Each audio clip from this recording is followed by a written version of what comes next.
Welcome, everyone. I'd like to call to order March 14th meeting of the Cupertino School District Board of Education.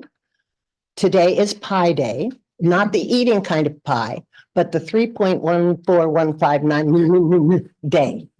Very important number in the world of mathematics. It's the ratio between the circumference of a circle and the diameter. Am I right? Okay, good. And also Sunday is St. Patrick's Day. So wishing the luck of the Irish to everyone. And with that, can we have a roll call, please, Erin?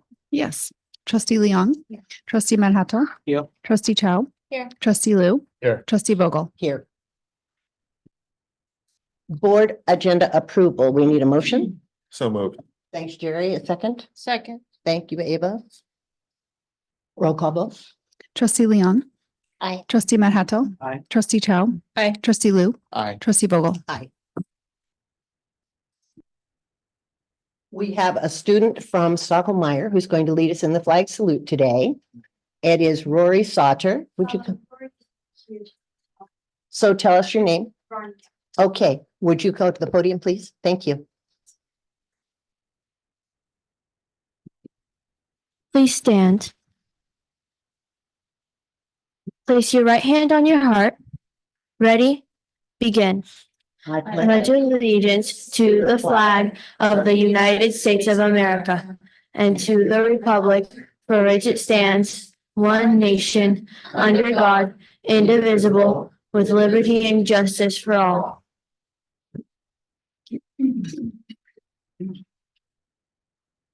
Thank you, Ronnie.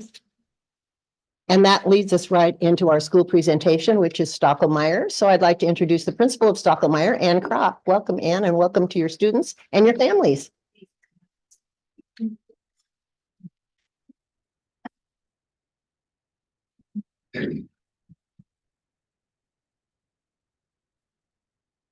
All right. Good evening, everyone, and thank you for allowing us to be here tonight. We are excited to share with you information about the Stockholm-Meyer Community Service Club. As you'll hear from our student speakers, this club has helped to really build that sense of belonging that we're striving for among Stockholm-Meyer students, as well as in the community at large. This service club has been active at Stockholm-Meyer for many years. I feel fortunate to have stepped into a school where this type of philanthropy is alive and well. I'd like to begin by introducing two of our staff moderators who've been active in the club for several years, so they can provide us with a little bit about the club's background and history. To my left is Megan Kyler, one of our fifth grade teachers, and Balu Patan, one of our kindergarten teachers.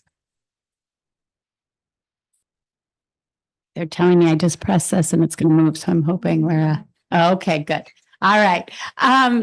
Hi, everybody. I am happy to be one of the people representing the Community Service Club this evening, and just wanted to give you a little bit of a brief history about what it is all about. In 2016, the school year, 2016-17, there were a couple of parents, and it absolutely needed to recognize their names, Anuja Surlaker and Shruti Dixit, who are Cupertino Union School District families. And they, this was their brainchild. And I got a phone call saying, "Oh, help! We need baggies. We're putting together these kits to bring to a local shelter." And I said, "Sure, I'll be right over."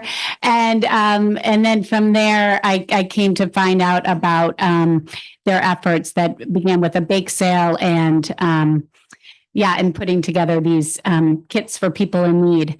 And since then, it has grown into basically our main purpose is to just engage students, have them have a sense of empathy, and encourage them to have not only a sense of community in our school, but also in the outer community and world. So that's really the main purpose behind it.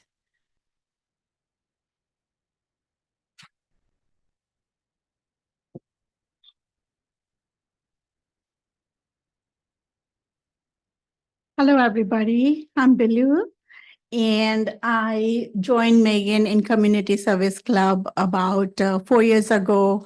And I am so happy to be doing this with her. Kids learn a lot of compassion, empathy, and kindness through these projects. Excuse me. Some of the past projects that we did were we collected food and money for the First Harvest Food Bank. We supported different organizations like Toys for Tots, collected pajamas and books for Pajama Program, an organization that helps foster kids. We collected coats for Warm Coat Drive, planted and helped maintain our school garden. Some of the current projects are that we made Valentine's Day cards with the help of kids for the residents of the Sunnyvale Senior Center, organized several gently used book, game, and puzzle sales. Member students give their input as to where the profit should go. And it is usually the Humane Society or any animal shelter that they want to, but we have to gently divert it to other organizations also. Some recent recipients of the proceeds include victims of the earthquakes in Turkey and Syria last year, Humane Society of Silicon Valley, and a library in South Africa that was in dire need of the books. We hope to continue Community Service Club for years to come and hope that we can help and work with kids to be passionate about kindness and compassion. Thank you. I would like to introduce Maxim, our wonderful community service member.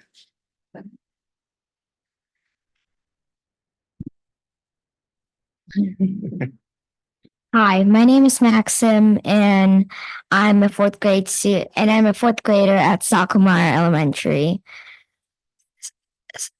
I am really excited to be a member of the Community Service Club. I first joined the Community Service Club when I heard about it on the morning announcements and was interested in learning more about it. The Community Service Club inspired me to help others, and even outside of school. Sometimes I used to sit alone at lunch. Now I have a lot of new friends and have found people like me in the Community Service Club. In the Community Service Club, we discuss interesting topics like who we want to help. We have recently voted to help a library in Africa. I help make posters to advertise our project and run the book sale at recess and lunch. The Community Service Club not only helps our community, but also it helped us build a sense of belonging at my school. Now, I'd like to introduce Katie, a fifth grader in our club.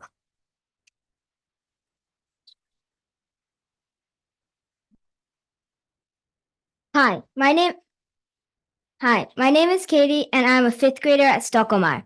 When I heard about the Community Service Club, I remembered about being in the club before, and I was excited to join again. Students in the Community Service Club had the opportunity to vote to determine which organization we wanted to support. Some of the places we've helped include the food bank and the animal shelter. I especially enjoyed the book sale. We ran a raffle to support a library in Africa. Being part of the Community Service Club has inspired me to volunteer more. Our work brings people together. Now, I'd like to introduce Ronnie, a fourth grade student in our club.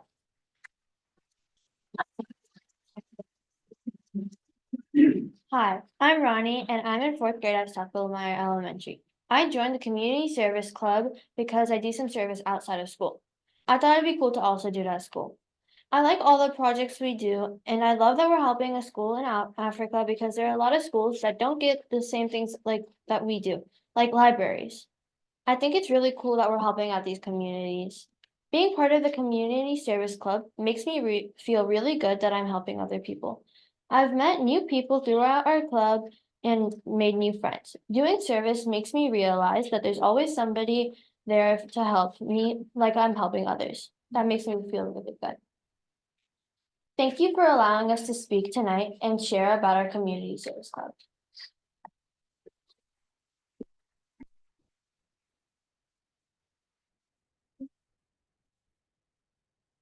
Thank you for coming with us to this school board meeting. Thank you.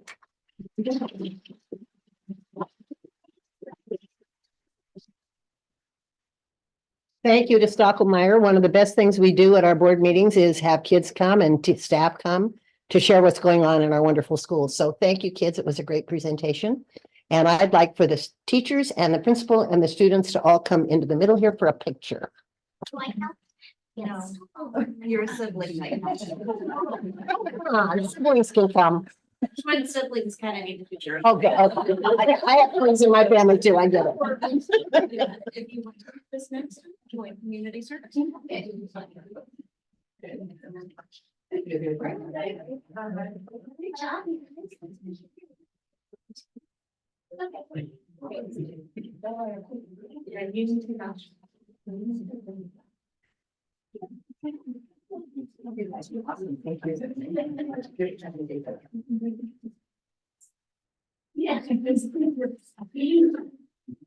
right, everyone. I never hear first.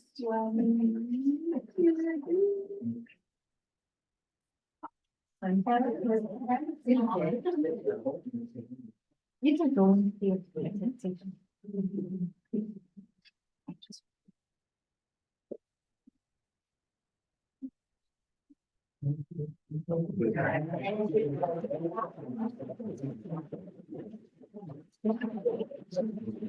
Thanks to all of you for joining us.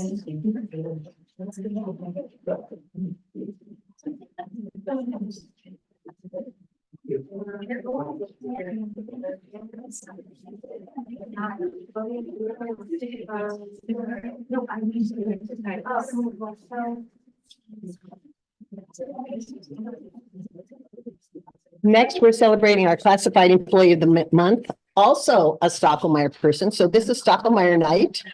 And I'm turning it over to Mike for the classified employee. All right, well, thank you. Yes, it is Stockholmeyer night, and they brought the Stockholmeyer posse with them, so that's awesome. So like I've said a bunch of times before, this is something that the district has celebrated for over 31 years. And it's always a pleasure to talk about the employee of the month. And so I'm going to say a little bit, and then I'll turn it over to the principal. Our March classified employee of the month is Rama Devi Moduga.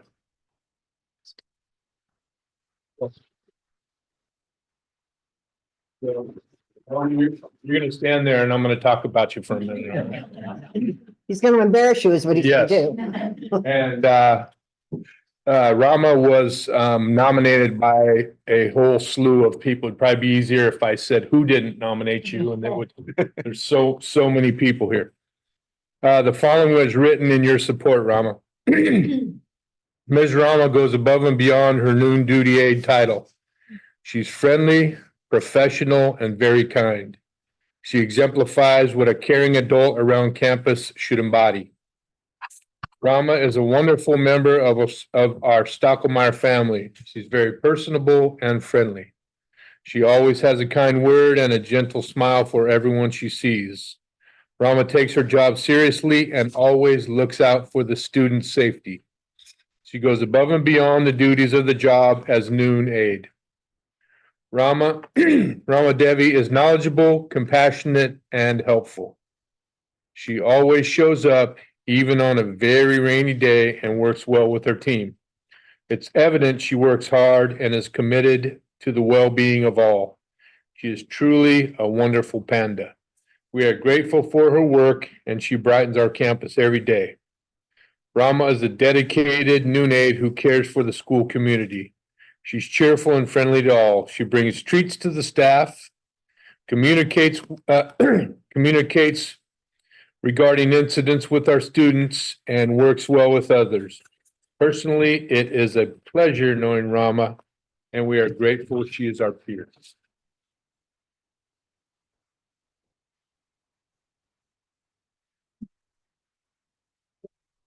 So at this point, I'll let Ann come up and we'll have another person talk about you.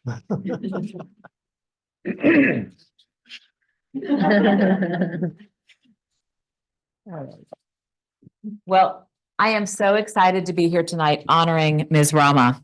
Rama has been in noon duty at Stockholm for many years, and she was a volunteer in our classrooms before that. She has served the students at Stockholm with kindness, compassion, and care. But do not let her gentleness fool you. Rama has an eagle eye on everything that happens on that playground and can tell you exactly what's going on.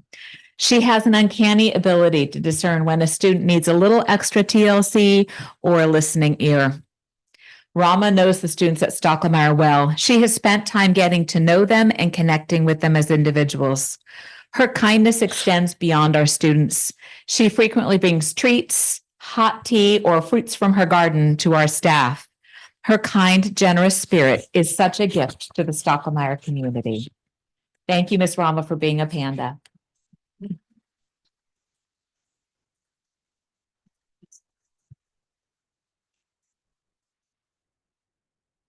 Do we have anyone else that wants to speak?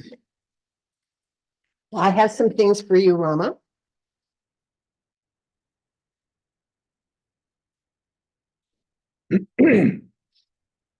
Congratulations to you. This is just a small gift from the district. This is a certificate from the district. And this is a certificate from Evan Lowe, who's our assembly member, California assembly member. So thank you and congratulations. You have to wait because we have to.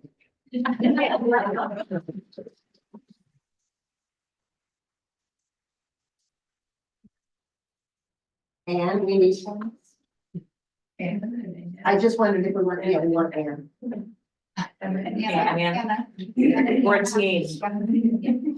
Well, yeah, let's get the name up. Where are you guys? Do you want to give the intervention? No, give them all. Oh, okay.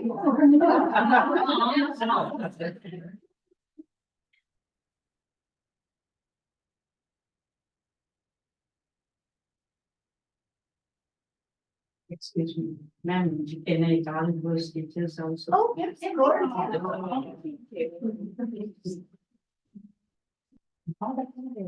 Yeah. Yes. Oh, good.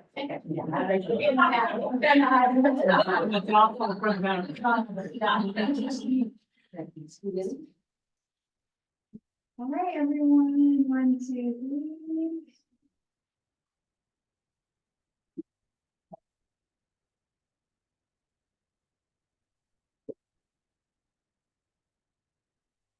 I can't see.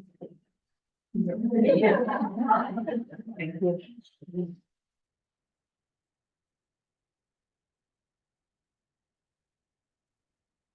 So much.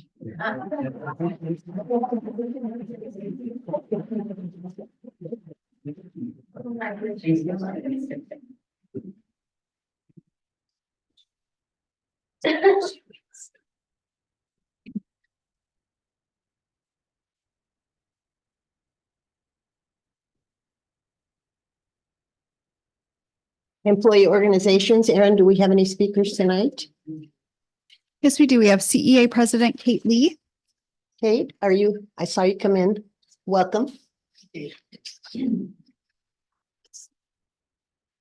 evening, Board, Executive Cabinet, our amazing CEA members, and our CUSD parent community.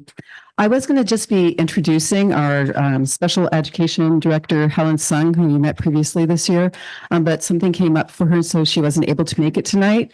What she was going to say, her comments, she will put into an email to the Board, but I'll be speaking to introduce the evening for us. You may be wondering why I'm wearing a cap tonight, and why our other members who are here are also wearing caps in red.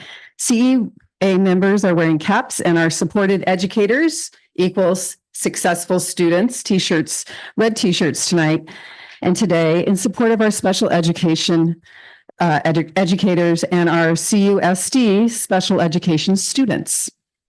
Our bargaining team has brought proposals to the district that would cap our total, our limits to lower and limit the number of students assigned to our special education classes and for the caseloads of our special education professionals. In particular, we want to explain why it is so important for our special education students and our special education staff to have caps, clear numerical limits on the number of students, number of IEPs for our resource specialists, our middle school resource specialists, our speech and language pathologists, and our psychologists caseloads, as well as for all of our SDC inclusive classes and limiting of those class sizes. Phyllis, you and the rest of the board have already been receiving emails from our special education and general education members regarding the negative impact on their students because of the number of IEP students in their classes and their caseloads and initial assessments. And this is not to say we don't love and accept and want all of these students and to help them in every way we can. But when the numbers are so high, we can't reach them and get them everything they need. They're in an unsustainable situation. They have not only to complete all the time-consuming, legally required time-limited IEP assessments and report writing, but that leaves no time for teaching their students the social skills, behavior management, and academics they need to improve and meet their goals, and be able to transition to less and less restrictive environments. We hope our emails and speakers tonight will help you understand the huge scope of responsibilities of their job position and the frustrations and stress they are under of not being able to provide the time and resources their students need to meet their goals and improve. We are all here in this district for our students. We are advocating for them tonight, as well as for our members and for our district.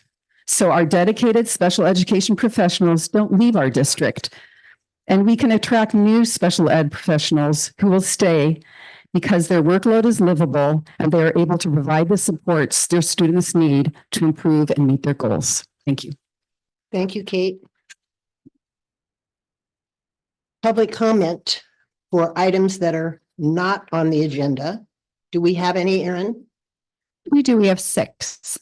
Okay, 6 times 3 is 18. Good. So under public comment, each speaker will have 3 minutes to speak. The board will not respond, but if there are questions, staff will follow up. So can we start with our first speaker? Yes, our first speaker is Chad Who. If you could please come to the podium or raise your hand. Chad Who.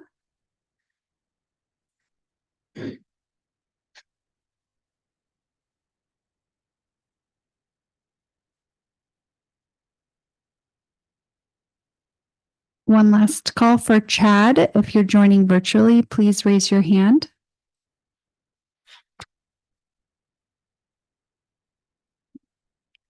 I do not see Chad. Okay, moving along. The next speaker is Aditya Peeth. If you could please raise your hand if you're joining virtually or come to the podium.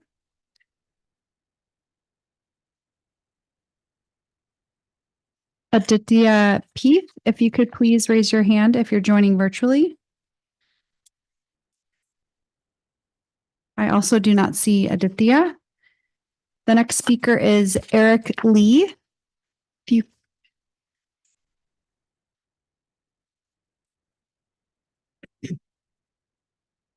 Hello, thank you for the opportunity to speak. I wanted to say that when we're talking about caseloads, it's not a linear relationship, it's an exponential relationship. So for example, if you have 2 students, that's 2 annual meetings. If they wanted to have 1 amendment each, that's 4 meetings. So 2 students, 4 meetings. If you have 20 students, that's 40 meetings. So those are raw numbers. 20 meetings is a lot. That includes scheduling, having the meeting, paperwork before, paperwork afterwards, and that's just paperwork. In addition to the paperwork, there's also working with the students directly, which is our main focus. So that's very important to keep in mind.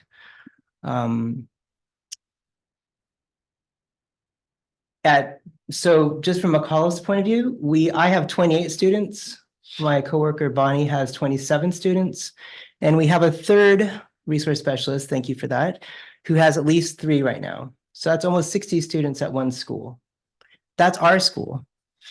I don't want it to be all about my school and what's happening with me, but that's one example. It's also important to keep in mind all the other schools. I'm not the only one, I'm sure, that's near caseload limit. And the best environment that we can have as educators creates a better environment for our students. So that's all I had to say. Thank you. Thank you. Our next speaker is Noelle Bondoc. If you, Okay. Good evening, CUSD board members. My name is Noelle Bondoc, and I am a 3rd through 5th grade mild mod SDC teacher. I have been working in this district since August of 2022. I am here today because I am committed to the work I do with diverse learners in our school. It is important to me to advocate for much needed caseload caps for myself and my colleagues. The work we do with each student is crucial to their development. But without more support from the district, we will continue to see turnover in our ranks. We lose SPED teachers each year because of the high workload. The struggles we face as special education teachers are multifaceted. Firstly, there is the perpetual need to create lesson plans and adapt teaching materials to meet our students' diverse needs. Creating worksheets and adapting materials so that my students can access the appropriate grade level standards is extremely time consuming. Most times I find myself spending my own money on ready-made materials from teachers pay teachers. Secondly, there's the act of teaching itself, which is fun and rewarding, but emotionally and socially taxing at the same time. We interact with students and make sure we are upbeat and energized, and also manage challenging behaviors. Additionally, we communicate with parents and other service providers. Oftentimes, this leaves us feeling drained and fatigued at the end of the school day. On top of that, there's the never-ending paperwork and administrative side to being in this field. From emailing back and forth with multiple IEP team members, to scheduling meetings, to spending hours writing IEPs and facilitating the meetings, these tasks inevitably spill over onto before and after school hours as well as weekends, making work-life balance virtually non-existent. Decreasing the size of SPED caseloads is essential for ensuring effective support and inclusion for students with diverse needs. Many of my students integrate into mainstream settings, often requiring instructional aides or IAs for assistance. However, sending IAs out can disrupt the flow of small groups within my classroom, impacting the quality of instruction. Moreover, when I send students without IAs, they may not fully benefit from their mainstream experience, and their mainstream teachers may struggle to provide them with adequate support.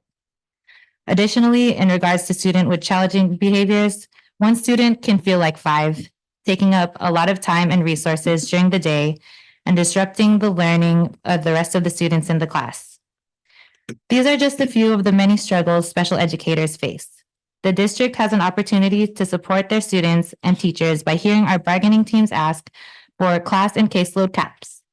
A lower caseload cap for special education case managers would be a great help to alleviate some of the pressure we feel each day and provide the learning and working environments our students and community deserves. Thank you for your time. Thank you, Noelle.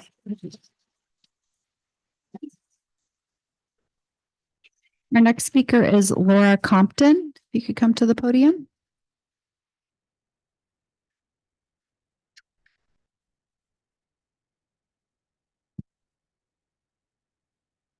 Good afternoon, good evening. I'm going to be reading a letter from one of our team members at McAuliffe. From one of the McAuliffe team resource specialists, hello. I have been working in this district since 2022, and I'm writing because I am committed to the work to do with special needs students at our school. Because this is an alternative setting parent choice school with a unique curriculum, we have an exceptionally high percentage of special needs students, about double that of the next highest school. Each of the full-time resource specialists are working at capacity or near capacity and have not been able to take on new referrals in a timely manner. Thus, we've added a part-time specialist to absorb the new referrals beyond the initial annual and triennial evaluations and to help with the instruction of many of the students of the full-time staff that the staff has on its plate. Thank you for that. The process of starting an IEP is daunting. It takes a lot of time. We must obtain permission from parents to assess, contact nurses, gen ed teachers, school psychologists, counselors, occupational therapists as needed, and assistive technology support as needed. Then we gather data from district scores, classroom observations, and work samples before testing even begins. The assessment process can be slow. For example, children with minimal attention spans must be tested in short intervals over a long period of time. Next, we carefully score and record the tests and convene as a group to evaluate our test batteries to determine eligibility. For students we believe are eligible, we then write goals, reconvene to discuss them, and finally set a time to present the IEP to the parents. In light of all this, we must be careful not to lose sight of our main objective, teaching the children. In order to teach children with special needs, we must individualize or work with very small groups that meet their goals. Some students may come to resource only 2 times per week for 30 minutes. Others have services that range from 120 to as many as 380 minutes per week. As one example, time for lesson preparation for these students can be compromised unless we work well beyond the clock. It is important to me to advocate for much needed class and caseload caps for myself and my colleagues. We know that the work we do with each student is crucial to their development as students, and we give our all for each of them. But without more support from the district, we will continue to see turnover in our ranks. We lose SPED teachers each year because of the high workload. The district has an opportunity to support their students and teachers by hearing our bargaining teams ask for class and caseload caps. Instituting these caps would provide the learning and working environments our community deserves. Thank you. Thank you. Our final speaker is Debbie Gillette Danluck. If you'd make your way to the podium, please.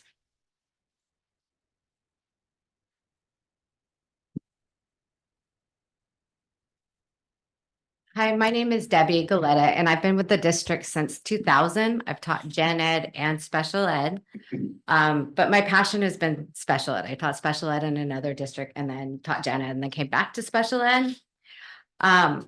And I consider it an honor to work with the kids in special ed and their families and the teachers. It's gotten more and more difficult as the caseload gets bigger. And one of the effects that might not be considered at middle school is as the caseloads get bigger, so do the classes. They don't just have a certain number of minutes that we see them a week. We see them every day for language arts or for math, just like they would any other core subject. Currently, I have a class of 17 students, and I'm supposed to be teaching social sciences, and that's where I'm supposed to be doing the reading intervention with the program Sunday. I also have 3 grade levels. So somehow I'm supposed to differentiate not only for ability levels, but also for grade levels. This has been really, really frustrating for me as I feel like I can't meet the needs of all the students. If you work out the math with the Sunday program to implement with Fidelity, you're supposed to have no bigger groups than 3, and you're supposed to meet with them at least 3 to 4 times a week for at least 30 to 40 minutes.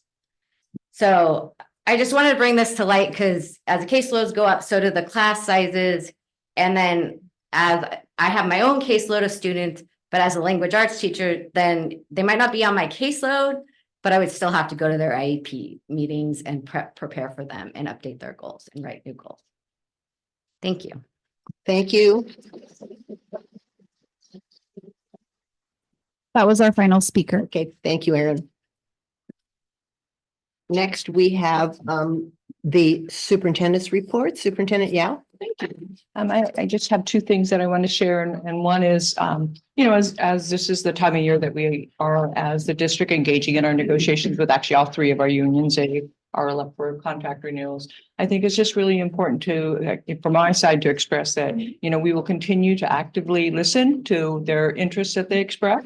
We do that not only through the conversations at the negotiation table, but also as we go out and do staff visits, site visits.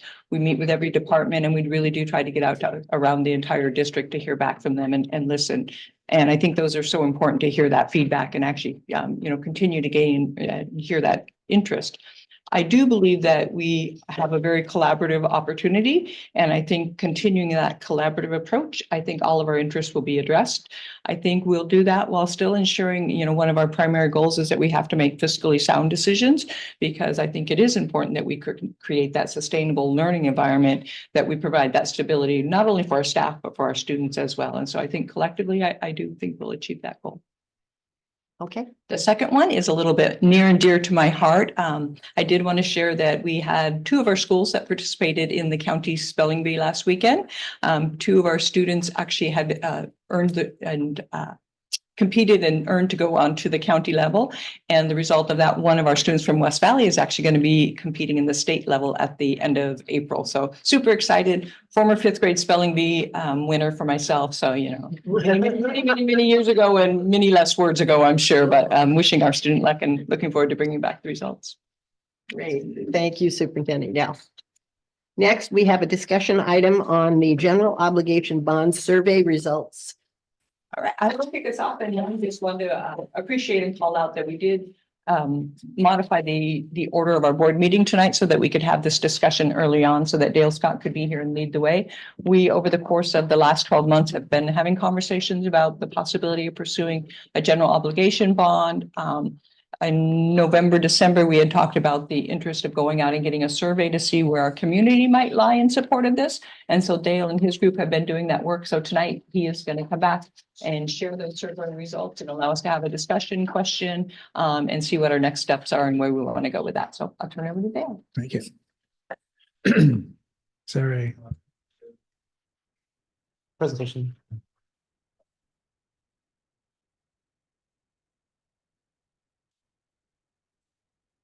Online.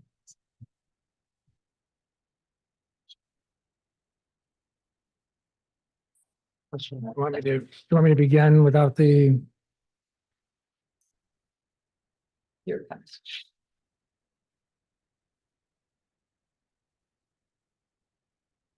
Oh, that's weird. Mine has it. Can you begin with that then? Sure. Okay, why don't I begin and we'll see if it pops up. I'll be very descriptive. How's that? So this was a survey, if I can take you to slide 3. This was a survey that was done earlier this year. It was done in both English and in Mandarin. And I want to make clear that this was a survey of voters, not a survey of parents, not a survey of community members, a survey of voters within the district. And in fact, the first question that is asked is, are you planning on voting in the presidential election in 2024? And if the person says no, then they are removed from the list. There were 400 surveys completed. You can see that it was done mostly with cell phones and landlines, but also in order to increase the volume of the number of responses, there was text to web and also email to web to have them do it online. And the really important numbers down at the bottom, margin of error, 4.87. So as I mentioned numbers, just kind of keep that in mind, that when I say 60%, it's 60% plus or minus 4.9 or so. The way these surveys work is once the person gets on the telephone or online, they're given a couple warm-up questions to kind of have a sense that somebody's not trying to sell them something. And then they immediately launch into the first question, which is really reading them the ballot language, very similar to the way often people vote. They will vote often just by reading the ballot. At the end of the survey, there are a number of questions about the demographics. And I've moved some of those up just to give context to who is a participant in this. So if we can go to slide 4. Here we go.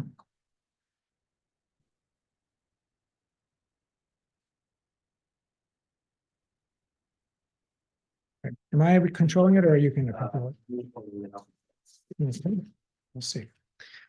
We asked the participants, what is the main way you receive information about the Cupertino Union School District? And I think this is particularly interesting. You have, I would expect you would have a very large number of people just say word of mouth, which is friends, family, district employees. And that actually is about quarter, about a fifth of it.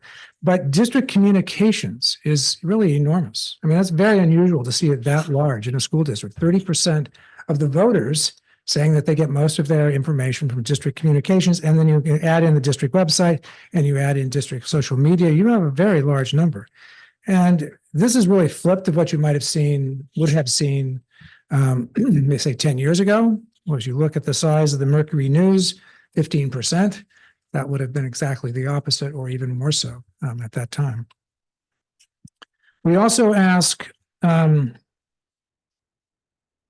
am not moving here. So would you mind moving the slides? Okay, good. We also ask, do you have or have you ever had any children or grandchildren who attended or are now attending a school in the Cupertino Unified School District, Cupertino Union School District? 43% said no, 43%. Now you can flip that question, positive or negative, actually. You know, you could think, well, maybe that's a lot of people that are moving in because they want to, have their children go to the school. They don't have children yet, or they have moved here having raised their children someplace else and they like it here. So it's not necessarily a negative. However, it is important to keep in mind that almost half, board members often consider their constituents parents because those are the people that come and talk to you. But in fact, almost half of your constituents have never had any real connection with the district. So keep that in mind as we're walking through this.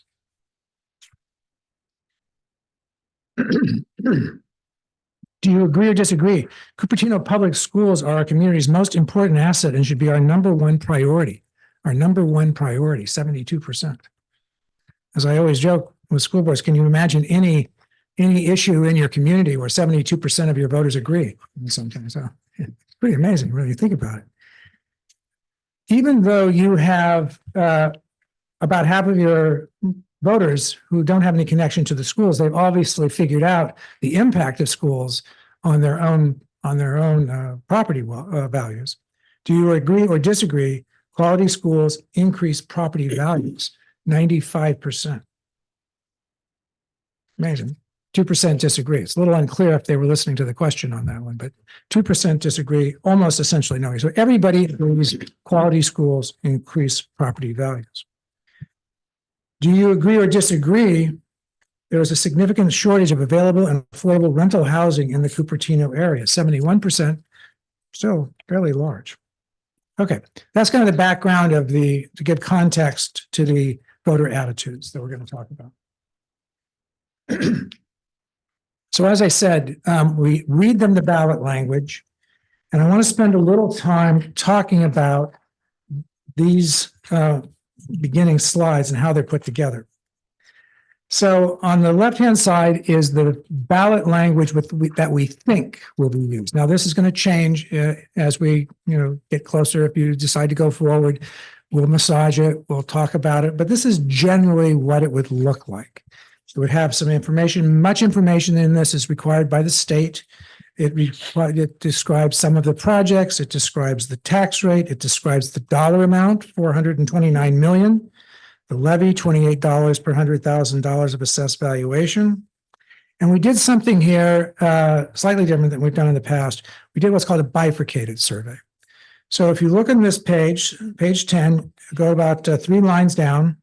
It says, measure to repair deteriorating roofs, plumbing, electrical, heating, ventilation, air conditioning system. So it's kind of gives a view of what this project is going to be like. If you go to the next page, page 11, it's the same language, except the projects are different. To renovate and modernize classrooms and facilities, upgrade science, technology, engineering, and math classrooms, and improve student safety and upgrade school security measures. So those two questions, with the exception of those words about the projects, are the same. Right?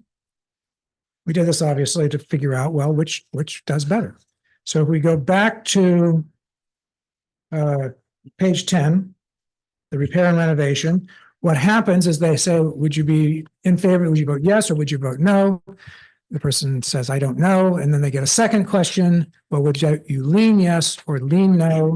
And then you put those two together. So in this case, on page 10, 43 yes, 13 lean yes for a yes vote of 56%. This is without information. Remember that the hurdle is 55% and there's a margin of error of about 4.5%. That was the repair and renovation. If we go to page 11, renovate and modernize, it actually jumps up to 61%, just on the basis of those wordings. Now, again, there's some variation in just the technique, but in general. We then began to read the participants a number of projects, and I'm flipping to slide 13. Now, these projects are, if you knew the funds would be used for blank, would you be more likely or less likely to vote for the bond? They're not read as the way they appear here. They're randomized. So everybody gets them different. So nobody gets tired of the questions.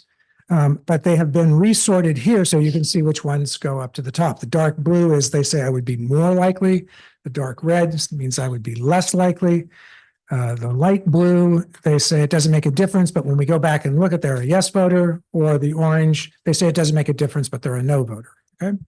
The black line is the 55%. So your top 5 projects, and we tested many projects, which I'll talk about, but your top 5 projects: repair and replace leaky roofs, expand STEAM classrooms and labs, expand counseling, mental health and special ed facilities, upgrade fire alarm, emergency communication systems, construct below market rental housing for district teachers and staff.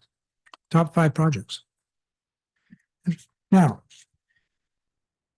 all of those projects have over 55% of the voters saying it would make me more likely to vote for it if I knew that. And those top 2 are closer to 70%, the roofs and STEAM classrooms. They begin to go downhill, and I won't go through all of these projects. There's quite a few, but you can see, let's go to page 15. It begins to dip below that black line. Let's go to the bottom. Install intrusion alarms.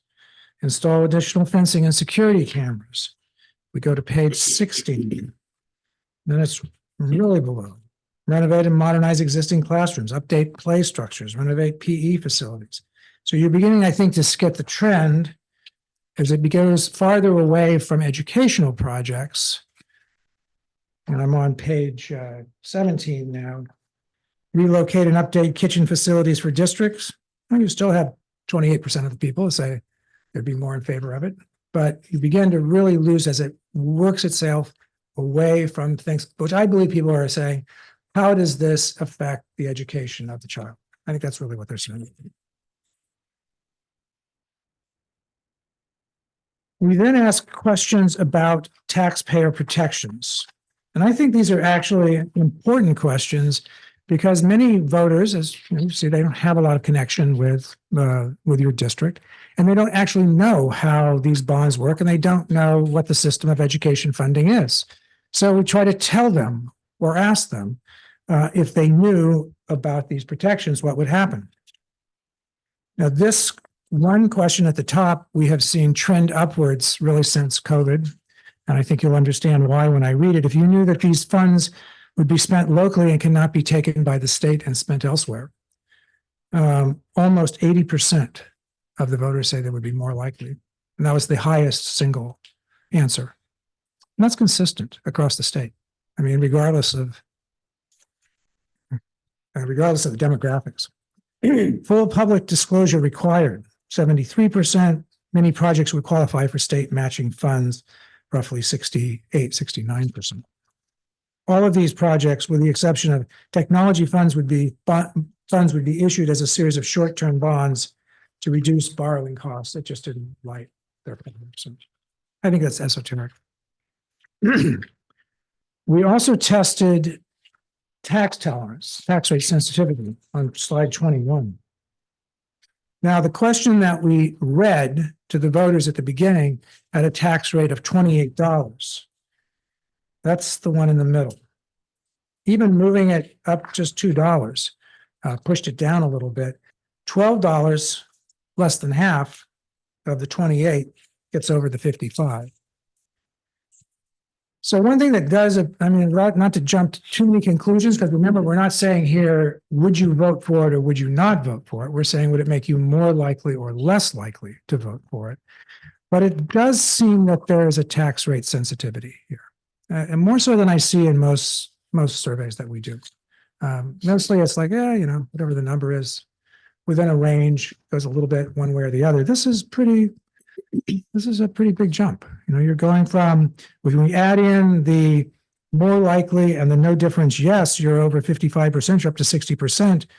And we go down to 28 at $12. When we go to up to 28, that drops to about 45%. So big jump. So to be kept in mind, I think. At the end of the survey, then, now that they have the projects, they've heard the tax sensitivity, they've heard the taxpayer protections, we ask, now that you have heard more information, how would you vote? And remember, we asked it two ways, and we kept these groups divided. So in the first case, before information, they were at 63%. After information, they were at 62%. We didn't really move. I think it's very interesting to look at the no vote. It's essentially the same, 29% going in, 27% going out. Really no difference.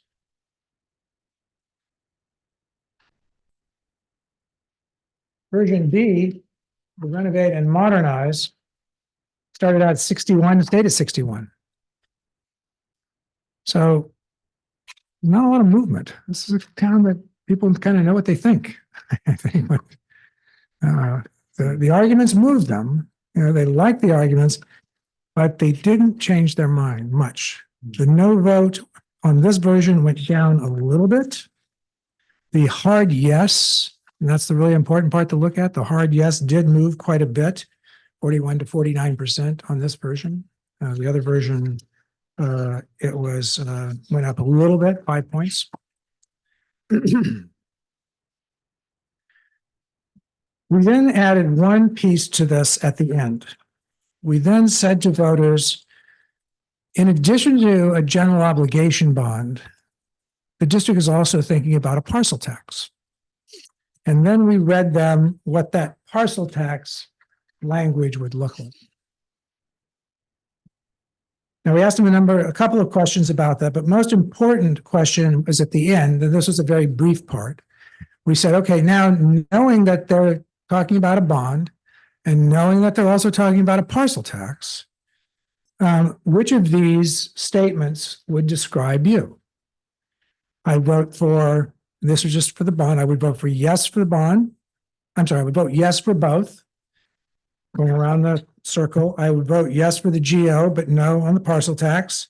I'd vote no on the GO, but yes on the parcel tax. And I would vote no on both of them. So you can kind of analyze what's the impact here. If we look at the GO bond, you add up yes for both and yes for the GO, but no on the parcel tax. And that's how many people say they vote for the bond, right? That gets you to not quite 55%. 21, 50, actually 56%.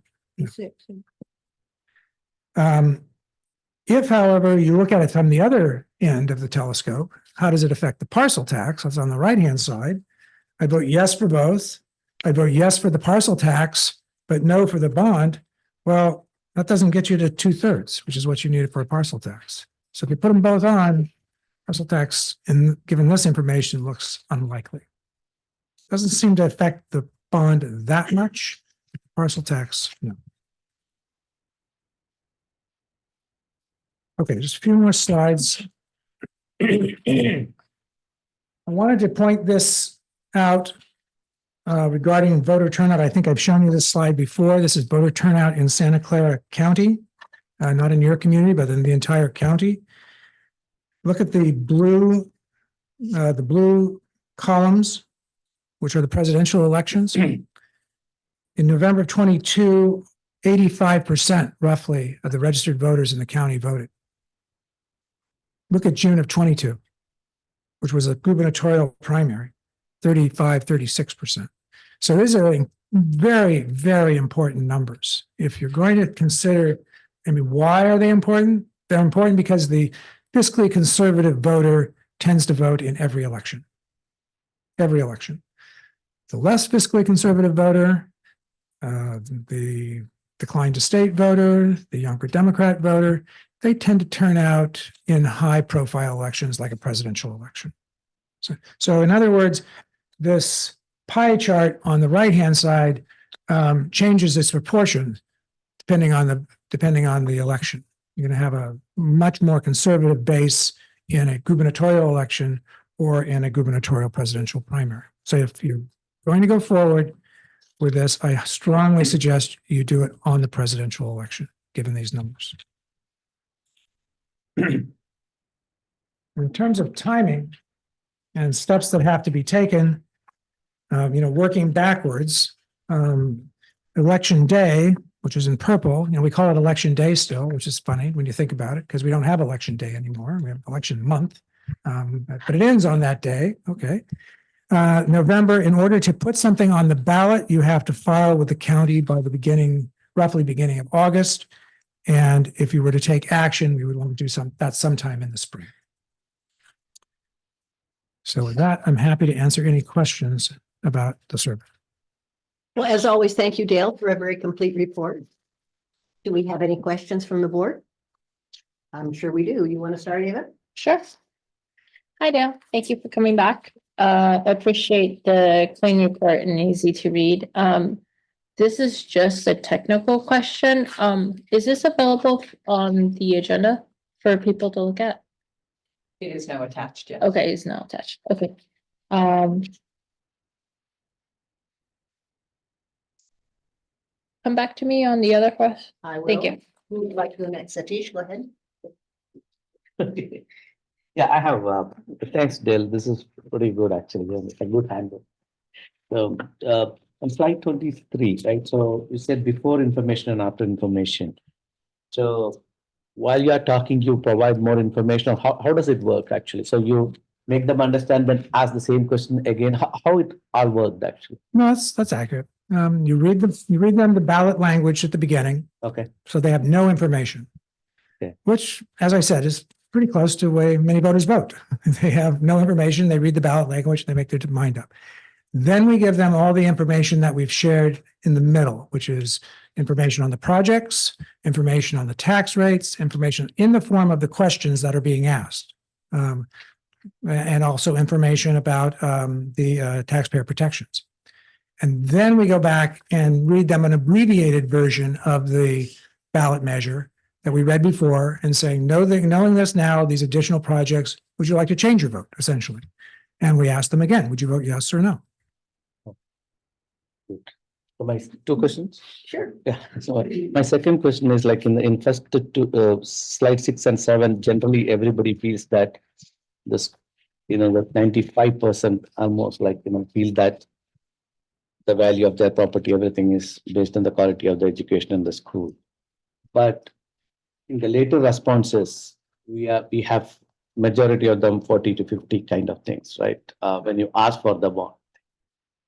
Is it a general trend, or this is how it will be? Because it looks like a little bit of contradictory kind of thing.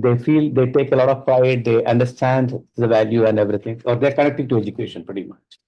But when the true requirement comes, half of it is going away. What's your view on that? Well, I think your survey is a little different than many that I've seen. Because of the very point that you just raised. There's strong support for all of the projects, almost all of the projects, all of the educational projects. There's strong support for it when they hear the taxpayer protections. There's strong support for teacher staff housing.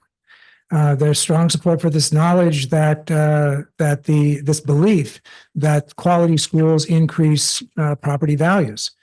Yet you have this support that's much less than you often see in these school bonds that kind of hangs at about 60%, in that 60% range. And so the only place I can see that there's a lot of pushback is on the cost. That's the only place that I notice it, where it really swings. So I would say it maybe was a little bit too much of an ask at 428. at 400 million, and perhaps bringing that down, lowering the tax rate, and then also pushing information out to the community would be in order. And that's very rare, by the way. That's just, I think that's something about your community that they're more attuned to the cost of debt. Jerry, and then Sylvia. Okay, 4 questions, okay? Sure. Okay, all right. Whatever. I think we need to get all the discussion All on right, this. thanks. The first one is an open-ended one. And, when you were sharing the data on voter attitude and sensitivity, you talked about how communication, right? Where do they get information? That's what we have as our results are a little different. You talked about the sensitivity to cost. I was just wondering, in the different questions in the survey, where do you see differences, or I guess where does our results stand out relative to some of our neighboring districts like Sunnyvale? Does that question make sense? I mean, you had highlighted a few places where you thought, this is unusual, this is a little different. I'm just wondering what other questions stood out to you. Well, I'm going to speak statewide, not just local. Right. Statewide, teacher staff housing. Being in the top 5 is very unusual. Okay. That's probably number one. Mhm. Let me start with what's not unusual. What's not unusual is improvement of facilities. Improvement and repair. Not necessarily building new stuff, but repairing what you have. That's pretty consistent across the state. The only other thing I see that really strikes me as the 2 things that strike me as in Summit, which have already been mentioned in contrast, is this overwhelming knowledge that quality schools improve property values and protect property values. Yet that doesn't necessarily translate to the willingness to raise taxes. And that's more stark than I'm used to seeing. Okay, all right, thank you. The second question is, in the beginning, there was a note about the average survey length was 14 minutes, which is actually a pretty long time. I actually had a friend who called me and said they got a call, but they sort of ended it halfway because it took too long. So I'm just wondering, so this survey kind of self-selects for people who are willing to be on the phone or willing to spend 14 minutes doing the survey. Do we know anything about folks that are willing to do that? Do they tend to lean more fiscally conservative or not? Or is there anything we can say about that group of folks? Yeah, the survey after those group of folks are selected, and the survey has been balanced by the research agency. So it's balanced for demographics based on gender, age, political affiliation, et cetera, et cetera. So it's not like, well, we have all these people that are willing to spend time and they are like this. They're trying to then somehow balance that so it encompasses the district at large. We can reasonably say this represents the population in general. Okay. So especially with 400 okay, great, thanks. completed surveys. The third one is do we have metadata on the respondents in terms of age or what city they live in? Do we know anything else about them? Yes, I didn't include it in this, but all the responses can be broken down by every demographic. Okay, so I guess the ones I'm interested in would be gender, age, or city of residence. And it sounds like we would have. I think that's zip code, not city. Oh, sorry, zip code, close enough. Okay. And then there's this fourth one there's a question on rental housing. I'm just sort of wondering how they feel about the cost of availability, I think, of rental housing. How does that help inform us about the population out there? How should I interpret the results of that question with respect to the likelihood of passing? I'm just wondering the way I would interpret it is you have a voting population that is very aware of the problems of housing in this community. We didn't ask them questions about how they think it would help you to have that type of housing. Sometimes we'll throw those in, but we already had so many questions. We just wanted to get a sense of how do they feel about these projects in general. That surprised me because most people, they will agree that it would be good, but there are so many other projects that jump in front of those. So why that went to the top, I just have to assume that's because of people have a good, solid knowledge of how difficult housing costs are in this community. Great, thank you. Thanks. Okay, Sylvia. Thanks, Dale, for the presentation and for all the work. It's a really great survey result, or just the report is really great. My question is the difference between slide 10 and slide 11 in the two different ballot languages. And because you were kind of mentioning in the second one, the slide 11, that it's a cumulative 61% yes or lean yes versus a 56% on slide 10. And I'm wondering, because while the second ballot language has a higher cumulative number, the number of hard yeses is less. And the lean yes is bigger versus the previous one. So I guess my question is around the lean yes group, and how do we know how far they're leaning, or how does that lean yes get converted to a yes, or like any information around that would be helpful. Sure. Well, what you don't have here is about I would say probably a 90 to 100 page crosstab file. And in that crosstab file, you can take all of the projects and look at all of the demographic groups, be it gender, age, ethnicity, political affiliation, et cetera, et cetera. And so you can kind of work through these various projects. I don't think that's going to be slide A or slide B. I think it's trying to figure out which of those projects really rises to the top in order to make some sort of argument, because this is what people should be voting for, what they want. That's the whole point.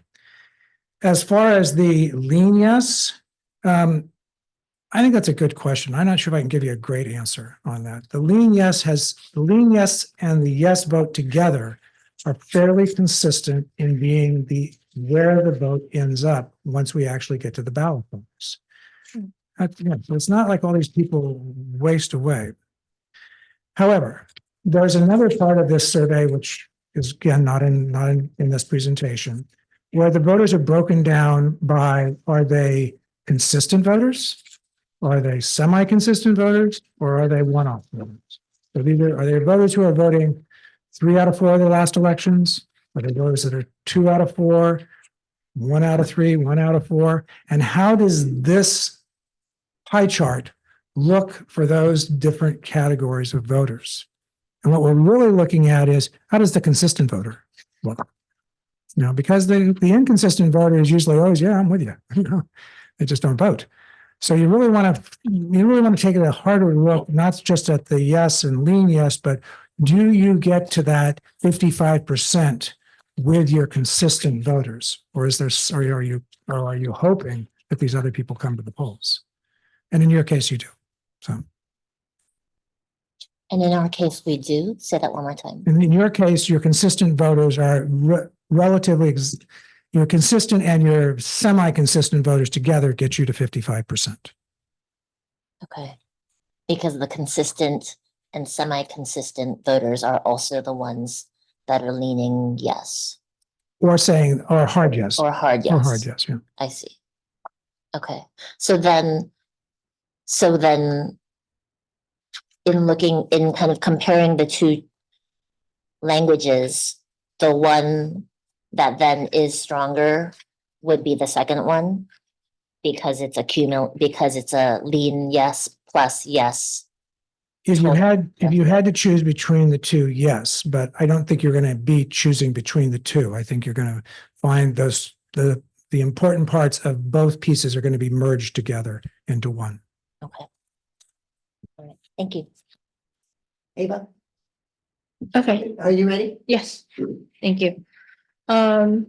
So I kind of had the same question with Sylvia about the language, the two proposed languages.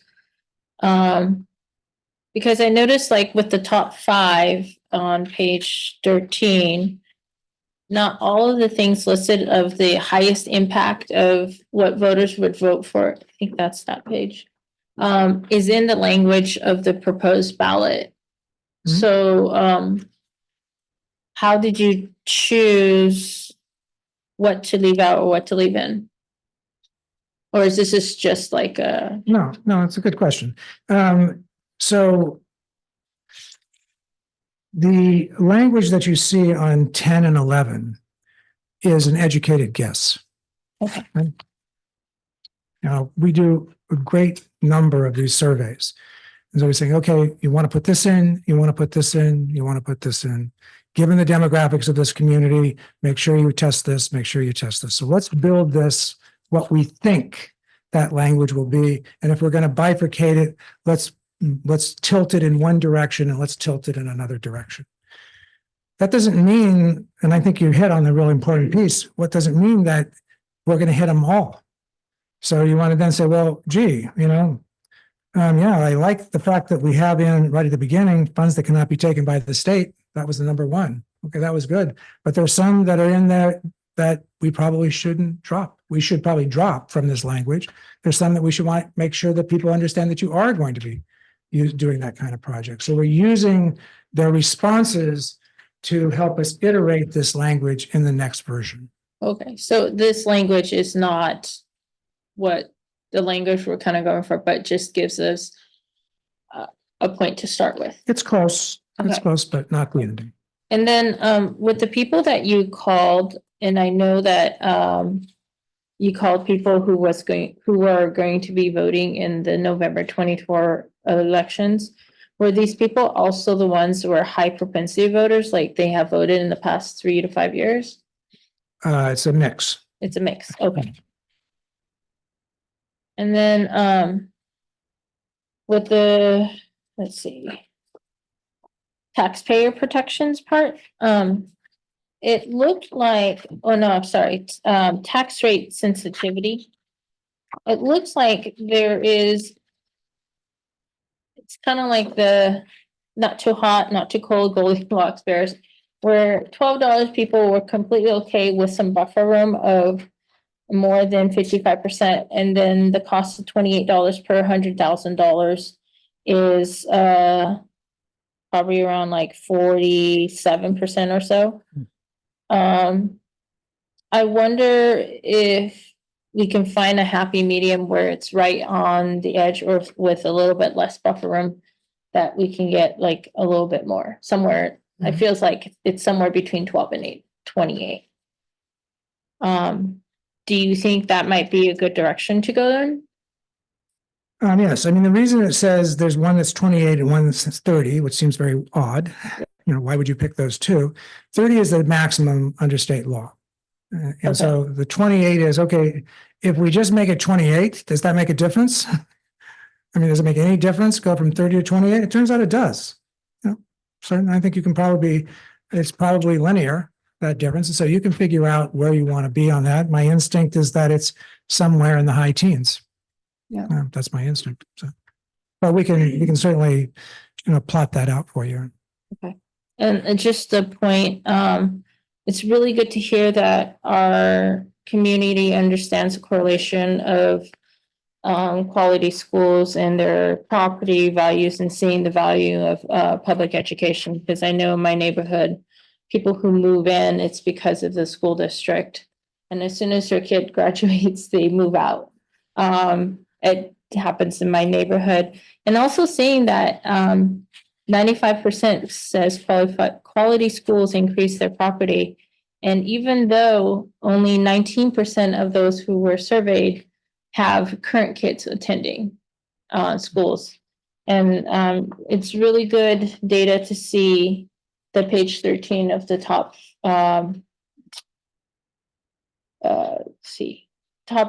things that they would fund, and which includes below housing market rental housing for district teachers and staff. And that's a concern of mine, is to ensure that we retain our teachers coming that are currently teaching with us and be able to attract more, because every year we also do have teachers who are retiring. Thank you.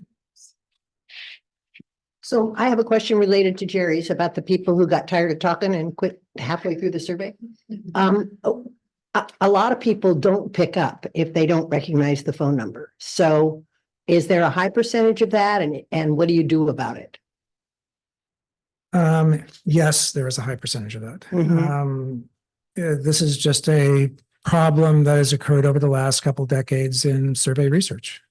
What you do about it then is you attempt to reach them electronically, through text or through email. Remember, we're only caring about voters, registered voters. So you don't have great access to that information either. So you're taking as much, if they are taking as much as information as they can, pushing that information out and trying to get a balanced sample from the people that do get to the end.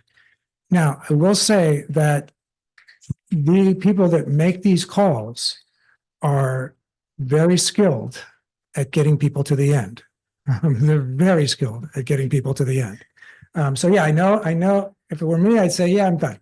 But they will get that person on and keep them on till the end. Yeah. Even though sure, some people will say I'm done, but. So you make an effort to maintain that 400 number by adding extra people if you don't have success, or do you end up with fewer people in the survey, or how does that Yeah, work? many times. I mean, 300 to 400 is kind of the sweet spot. Okay. That works well, but as you go lower, the margin of error goes up. Yeah. So. Yeah. Okay, and my other question is, I was interested in the survey results about teacher housing. We sort of played with teacher housing a few years back in this district, and a lot of people said, yeah, we support it, but not in my backyard. So I'm wondering if those people would have had, and you probably don't know this, but if they would have the same attitude about teacher housing if you said, we're going to put it in your neighborhood school or on that piece of I property. can give you a guess. So, Yeah, that's what I'm thinking. Yeah. It's, yeah. Okay, those are my questions. Thank you. Anybody have comment or Yeah. I think- follow on? Yeah, one more question. Okay, and then we'll do comments. Yeah, so you had mentioned that typically, doing the presidential election time, it is better to go for a bond. The recent thing, if you take it during the primary itself, we had, I think, one in San Francisco, and I think one other school district also, it got passed actually. 2 bonds, I think, if I'm not mistaken. San Francisco, it passed, I guess, some 300 million.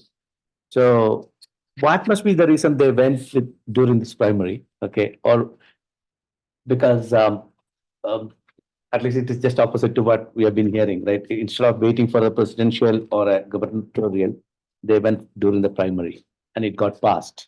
At least it did not get rejected. So, you're talking about the most recent. yeah, this time, yeah.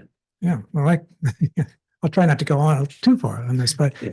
statewide, those numbers were pretty terrible. Okay. Statewide, the numbers were close to 50% lost. So, 50% lost. yeah, so if you look back at the data, the last 22, 23, 24 years, and you look at the percentage of school and community college bonds on the presidential ballot that won, that number is 91%. Oh. 91%. If you look at the gubernatorial ballot, it's 81%. If you look at all the rest of them, it's in the 60s somewhere. So then the question becomes, why then do districts get on off-cycle ballots, such as these primaries?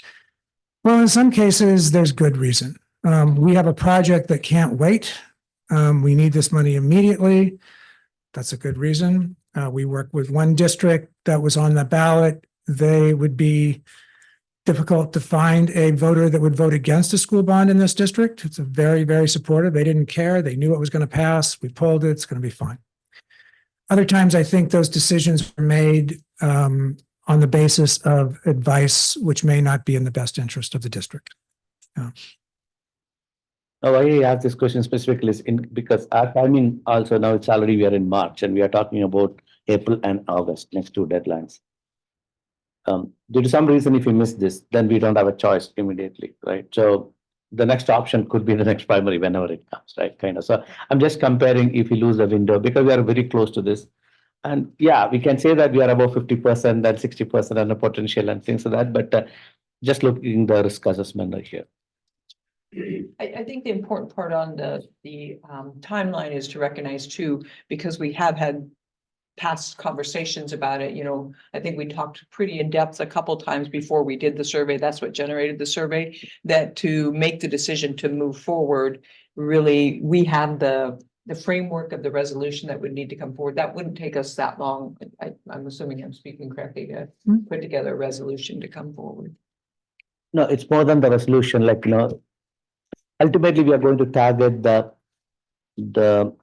what are the less what are the either no or not sure kind of people, right? No, I think what are that not known or something, right? There are a category which you are not sure kind of thing, right? They are the people who should be making the decision much more, or they should be more leaning towards more yes, right? That's what we should do. Have enough time, kind of, right? That's the, because I know yes is yes, good, great, and okay, and leaning yes, it's good, and hopefully they lean towards yes, because they are a swing again, they can go to the other side. And the last one is unknown, right? Like because no is no anyway. So there is a group about 10 to 11% across. I could see that they are not sure, kind of. That is the group which we should be looking actually, even if you take it 10% out of 400 means 40 people, like must be in that kind of category, right? So they would be making the decision most likely, or the people representing in that group would be making the decision in this case. That's Well, what- and maybe a way to pose the question there that you could respond to is, where would be our target based on this information now? Would we have our yeses, we have our leaning yes, would we target the leaning no's, or would we just continue to send out information for our leaning yeses to ensure that they, you know, on the pie, where would we focus the majority of our efforts? So no's are no's Yeah. in this way. Well, at the risk of repeating myself, and I hope I haven't told you this story already, but many years ago, a political consultant told me a story which always stayed with me. And we were interviewing some work down in Bakersfield, as I recall. And he says, Dale, he says, the voters are just like my family. I said, okay. He says, yeah, my father, super conservative. He's never going to vote for a school bond. Doesn't matter what you tell him. He's never going to do it. And he votes in every election. My mom, not as conservative as my father. A bigger person. She'd like to vote for it, you know, but she's got to make sure she has the right information. She's got to make sure that it's good for the family, it's good for the community, it's good for the kids. My sister, she has a couple of kids, super busy. She's never seen a school bond that she doesn't love. She'll vote for every school bond, but she doesn't vote that often. So here's our strategy. We're going to forget about my father. We're going to get my mother the information she needs, and we're going to make sure we're on the ballot when my sister votes. That's pretty much it. So that's a presidential election. And to your point, you want to get that information to the mom. You want to get that information out to that person who has the ability, because a yes is a yes and a no is a no. Your ability to convert a no is, in my opinion, very low, very low. And you can see it just in this survey. Yeah, I think I got it. Yeah, I think that don't know is the one which is a little scary, because no is clear. We have average 10% is they don't know. Yeah, but I would say, if I may just add, I don't think that's going to change by going to a different election. I think it just gets harder going to a different election. So. Thank you. Sylvia, did you have something? I did, but I think I got answered. Well, we can go ahead and go to comments if you want to start with comments. So before we go to comments, what are you looking for from us? I don't know. What are we looking for? So tonight's intent was really to bring back the survey so that you could have the opportunity to dive in and see where our community landed. I would like to, at the end of this, to have some direction to, are we a full go ahead? Begin our work to where we're going to identify? Are we a leaning yes and need to come back and discuss a little bit more? Are we a no when it's out the door? I think tonight the important piece is to, are we a yes or a leaning yes, so we can continue that work, because that would allow us then, do we bring back a draft resolution? We can have some further conversation about that. If there's any further information that you want us to bring back that we could work with Dale on, I'm not sure what that would be. If you'd identify that, that would be my hope for tonight. Okay, so are you ready to start, Sylvia, or should I start someplace else? Sure, I can start. Okay, go ahead. So I'm a definite yes. I mean, no matter what, we need a bond. Our schools need fixing, repairing.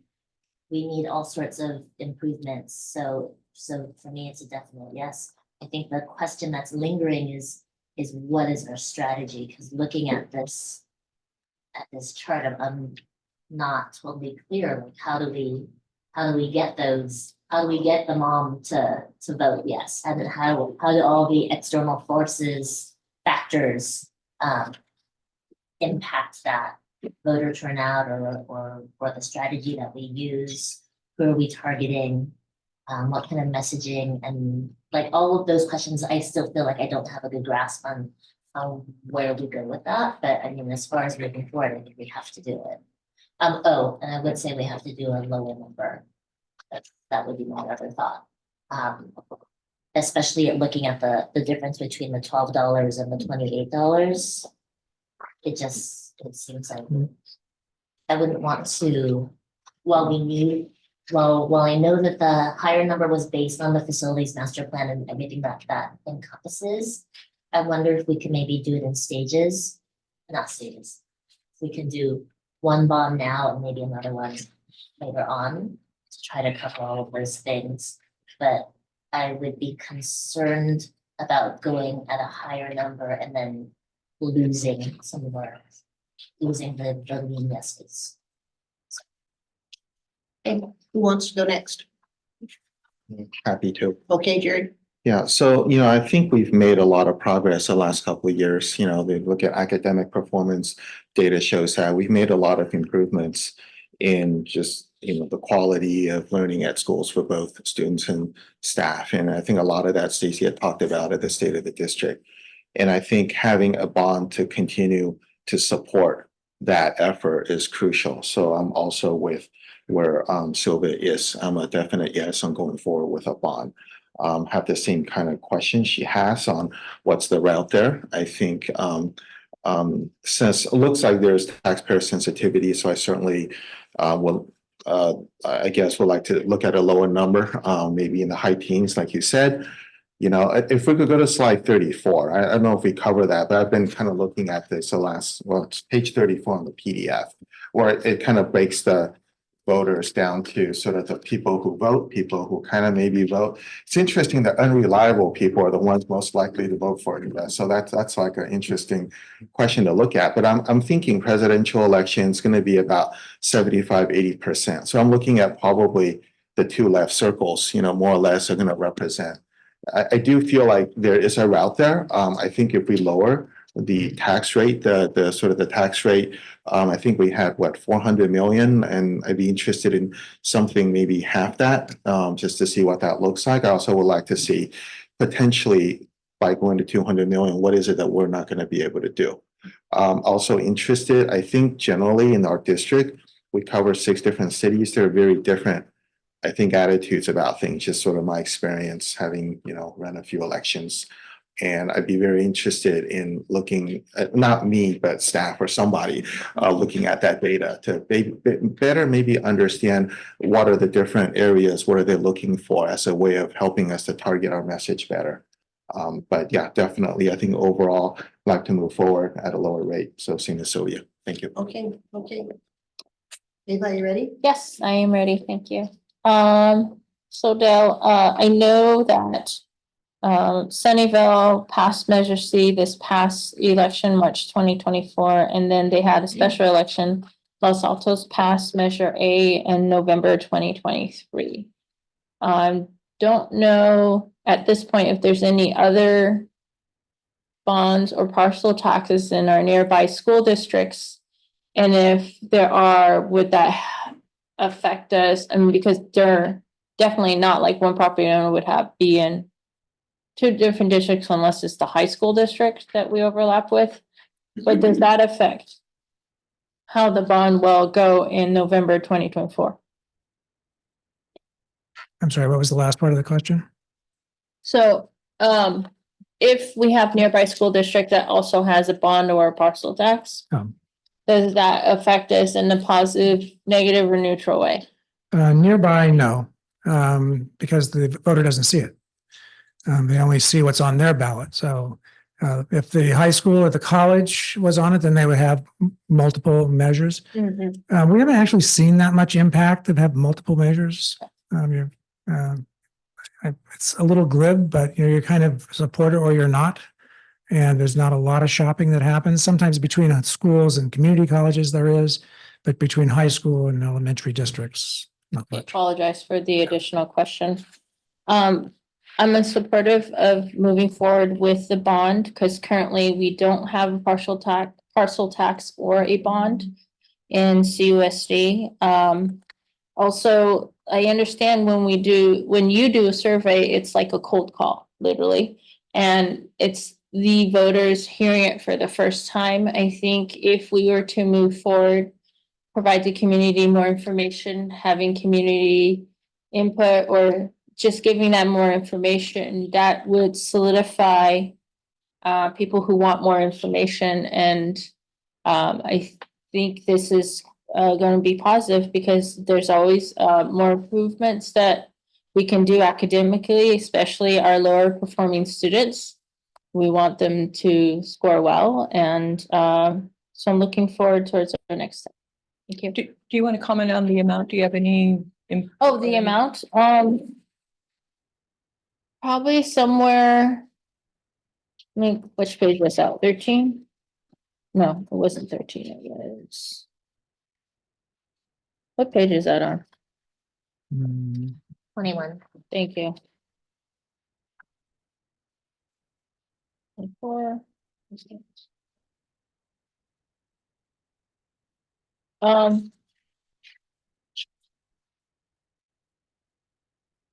Somewhere around 20 with 28, was that the 400 million around 28? So somewhere between there and 12, but closer to 28. So kind of like we still have some buffer room of getting it passed. And I think we can be solid at the survey results. Actually, I think it's pretty good. Thank you. Satish? Okay, I think so pretty much definitely I'll go with my colleagues. But I think two concern area which I raised was like, I don't want to use the word scary, but I think tricky here is like this do not know and then, lean yes, right? So we are sure yes is less than 50%. In all the groups, sure yes is less than 50%. So we can count only about 48, 49% in that. And we have to make at least, to get this absolute thing, we need to have lean yes to be really yes, or the do not know, we need to bring it in a little bit more. So what does it mean? A lot of messaging, a lot of, I think, probably misinformation also, like what we have, right? From the district side or our side, I think we have a lot of work actually, because it's not going to be that, these things. For us to be very confident, at least a 60% kind of thing, we should have at least that. My views, at least in yes, more than 50%, it would have been nice. I'm definitely yes, okay, for this. I want to go with that, but I think I'm just cautioning here with our past experience and things so that we do not want to have a lot of swing voters from that point. I think we want to have them much more decision making much earlier itself so that we can be more confident. So I think we need to have a clear action plan on that. Right, definitely how we are communicating. I think I shared some of my thought with Ms. Yao during my pre-board stuff also. Especially like, really targeting few items rather than having a big list of laundry list of things and very clearly how the money is going and how it is going to be benefit. I think we can go in details later, but at least, a much more crisp and clear messaging. And I know we don't have time for taking one more survey or anything to see the difference, but I think at least this survey looks much better than the previous, surveys in terms of results. At least a bit with leaning yes and yes together is average around 60%. But we have to make sure that that 60% whether we can get it, that kind of more, right? So definitely a lower amount for sure, because that will make the first point, that is making more lean yes to be yes, right? So yes, they do not, it doesn't matter, they probably will go with any amount, but lean yes could be, they'll be making more towards yes if we have that kind of option. So what does it mean again? Like, when you're having a lower number, we probably will have our lesser projects, but then that will help us to clearly identify. Because one very, sad part here is one of the question is like about the kitchen. And I thought that's one of our highest priority. Even what we have been talking for years, and that we got only about 28%. That's what, right? So that's not a good sign. So somewhere we are missing that communication, or people are not aware why, and kitchen is the lowest priority for them versus a leaky roof. And kitchen for 8,000 meals we are serving a day, and we still have the lowest response on that. That's not a good sense. I think somewhere that communication is missing. Okay, either we are, so we need to have a clear plan around that. And what is that 10 projects? So what is that 7 projects which you are going to aim? We need to. Otherwise, I think there is a risk. Otherwise, I feel it's not going to be very smooth, even though the number shows close to 60% between this. Maybe. Okay, I am supporting the bond. I think we definitely need what for. I agree with what most of you have said. I would like to go half of the amount, as Jerry mentioned. I think we can do some things with $200 million, but we can't do everything. I would like the ballot language to be a combination of the physical changes to the plants as well as some curricular kind of things. I think there needs to be some sort of a hybrid there. And I think we need to do a robust information campaign out to our community about, and I think I agree with Satish. I think it needs to be pretty specific. I think what's hurt us in the past is we've been so general about what we're going to do that nobody really knows how the money's going to be spent. So I think the more specific we can be, the higher our chances are of reaching those people who are either leaning or we probably won't reach the nose. So anyway, yes, support lesser amount. So I think we have enough information that we can take this back. We will start working on a draft resolution that we can bring back so we can further have the conversation. We can incorporate some of these pieces in there, look at the lower amount. Sure. Can I make one more comment that what I've taken away from this is that, again, you have a very large number of voters who have no connection to the school by students. You have a very large number of voters who do not live in Cupertino. So I think some way we need to get the names of the other communities into this ballot language, because that somehow that person who's sitting there is looking at it needs to know this is going to my community, not just to Cupertino. So that's what I've taken away from this conversation. Is there a limit in the number of words? Yes. There is, but Okay. And it's small. Yeah. I'm pretty good at stuffing it in, so. Okay. Yeah, I like how Satish noticed about the nutritional, and that's the thing that we talked about. We had a special board study on, and I think it's important to at least have that language in, because we are what we eat, what we consume. The healthier food that we provide our students, the healthier they are and the better they can be at school. So. And I would like, when you come back next time, what would I like? I would like sort of a sense of, like Jerry mentioned, what we can do and what we would have to give up, if we go with the lesser amount. Okay, anything else? I just was reflecting on what you just said, Ava. Only because if the survey is showing that language about the kitchen and facilities is not what's going to move the voters, then I would be hesitant to very specifically put it in there. I think that, we've been able to do different things, like whether or not that's part of this bond. Like I guess I'm not as concerned about that, because I know that we've been able to help them through, general fund if we need it, or whatever. However, if we're getting more money in for the bond to work on certain capital projects or, renovations, those kinds of things, we can always push other money that direction. I just want to, I'd be cautious about asking staff to put that in there.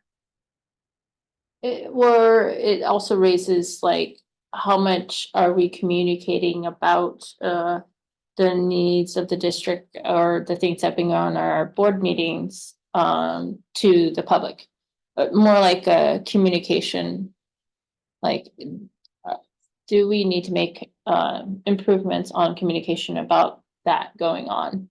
Because only 19% of those who've surveyed currently have kids, so they probably would know what's going on with our district information, getting out there through parents wherever, however we communicate with them. So I understand your point. But yes, you're right. There are other ways. Thank you. And I would agree with Sylvia. I think Yeah. we need to go with what this survey says the community will support. And they're not saying they're going to support a kitchen. So yeah, we'll let the staff figure that out and bring it back to us. We'll Okay. work our magic and bring back a draft. All right. But I think since you have asked on that, but I think I want to be more sincere as possible in this case, not just for getting the vote. I think what is the real need also people should know. If they are not knowing, we should communicate that, right? Because we do not want to hide or we do not want to take it away. Yes, kitchen is the highest, if you think that that's the highest thing needed, yes, it is equally important as gym or it is equally important as leaky roof, like if needed. So we need to be open on that. That's okay. I understand the risk part of it, but I think we do not want to go around of money later. And at the same time, this is really necessary.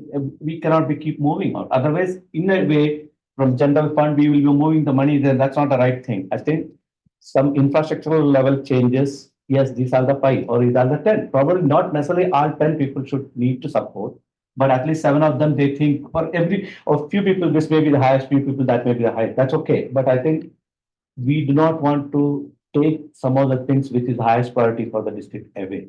That's my thought. No, and I would agree with that. Yeah. I mean, and I agree that we do need to do that very specific information push about that. But I separate that from the ballot language, I guess is. Yeah, that's right. Let's hear from how you are bringing that. I think intentionally, I don't want to take things out, some of those. Definitely, we think as a group or we think as a district, that's very important. Because we have been hearing feedback from at least the parents, right? Who have kids in the school, we are hearing, oh, we need this, we need that, but we don't have facility for doing that. Right. We need, we need a larger area. We need even some people, like even in elementary school, we need to have. So, Thank yeah. So yeah, just I'll complete it. So, so we have been hearing that, and yeah, I know they are the real voters or not. We don't know yet, but still, we don't want to take things out because that we think that is out of, let's say, if you're going for 10 items or 7 items, if this is one of the 7, yes, let's put it. It's okay. It's not that other 6 are not taking away of this. Well, let us take a stab at, because, just as that reminder, when we did our facility master plan, we identified over $1 billion worth of needs that were identified by community members, staff members, everybody had a piece of that. We narrowed that down to that 400 million. And so now we're going to be tasked with reducing that again in half. And, the reality is our staff does a tremendous job of maintaining our facilities and allowing them to be open and ready for students every day. That's not going to be able to continue without a bond, because our schools are old. We haven't been able to do the work on the infrastructure the last couple of years. It's been the important piece. We've invested in our personnel because our staff is very important. Our students' learning is important.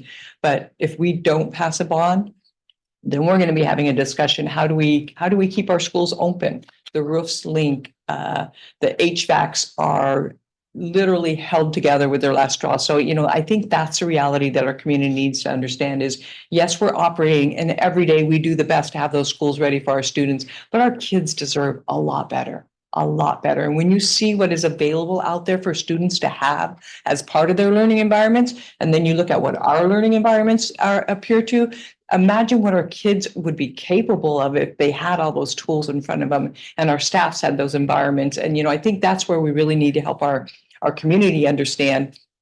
Our schools look like they did 40 years ago. There hasn't been much change, but what we're trying to prepare our students for into the future is vastly different from what 40 years ago was. So, I think that's the communication we really need to get out there.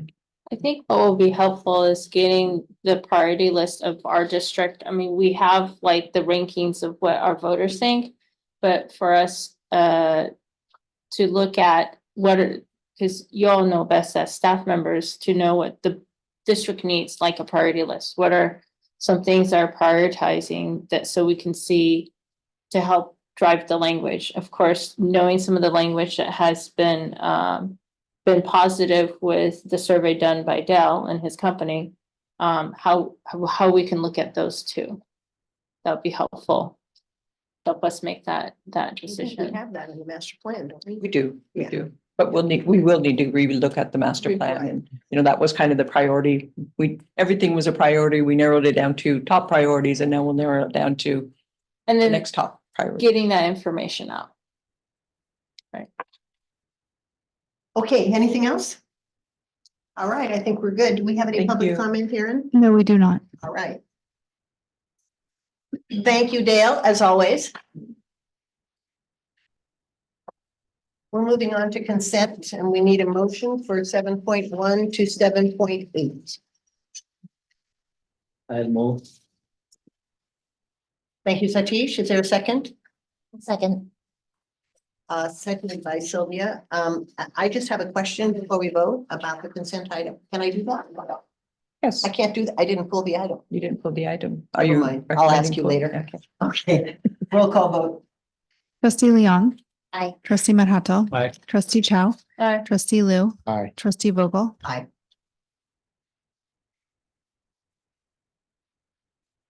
Information, 8th grade trip to Yosemite, Superintendent Yao. Yeah, thank you. So tonight we wanted to bring forward, every year we talk about the trip that our 8th grade students get to go on to Yosemite. More often than not, we're reaching out because of incremental weather and trying to make adjustments, but it is just such an amazing learning experience for our students.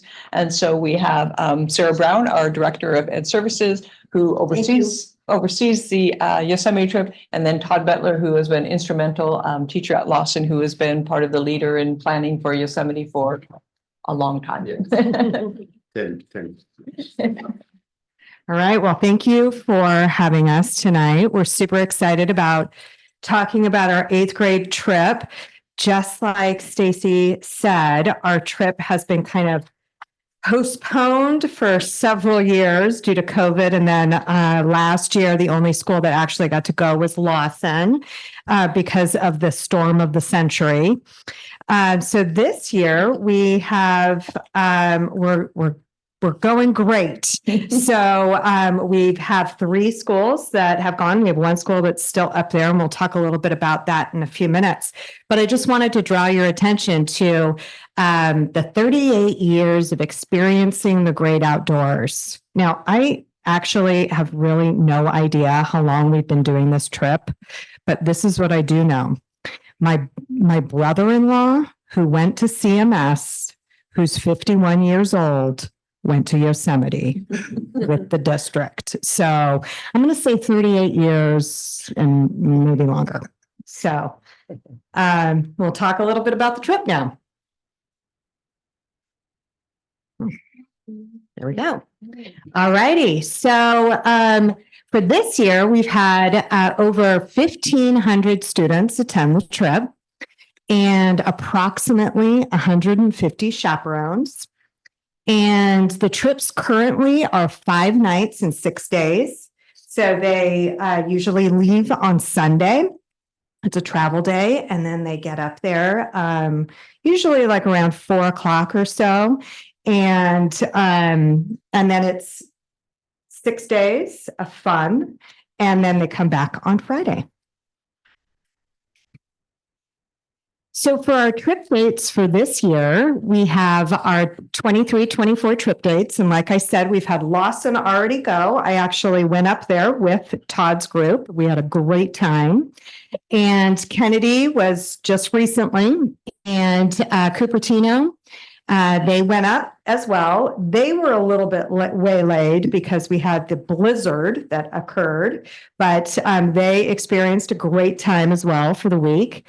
And then currently right now we have Miller actually up in Yosemite, and they will be coming back tomorrow.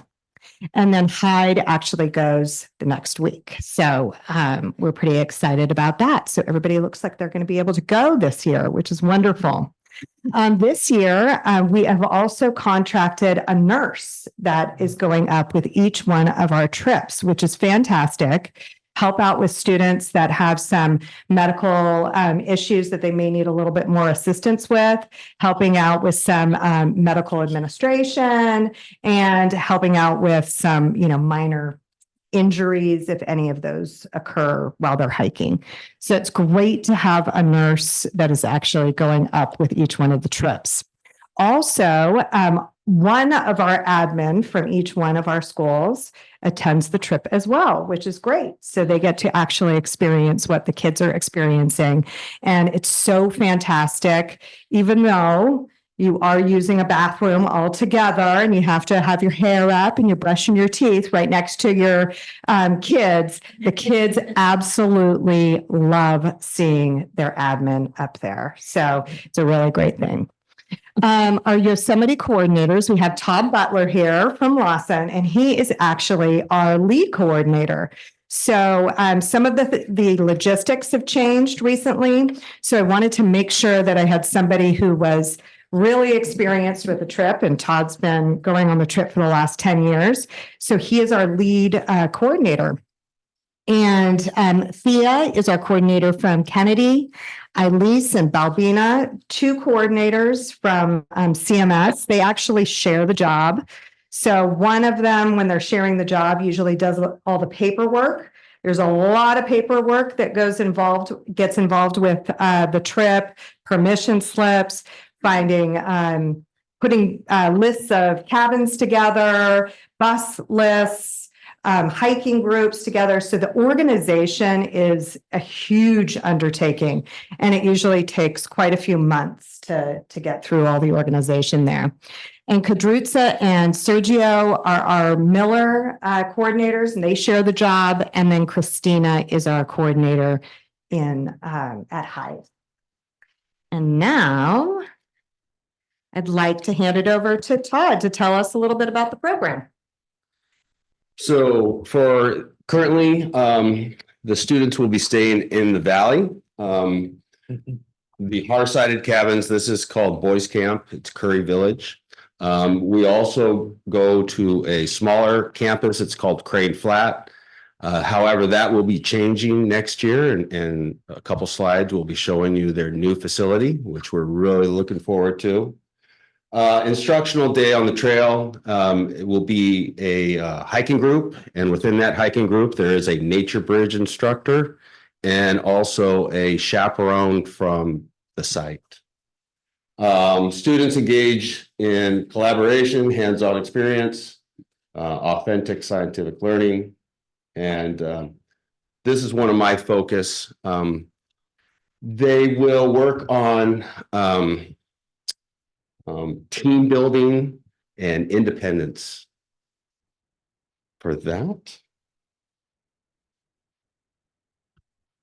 And then I just want to give you a little background information. This is a typical day, but this is by hiking group. So the students get to choose who is in their cabin, and cabins usually consist of 3 to 4 students.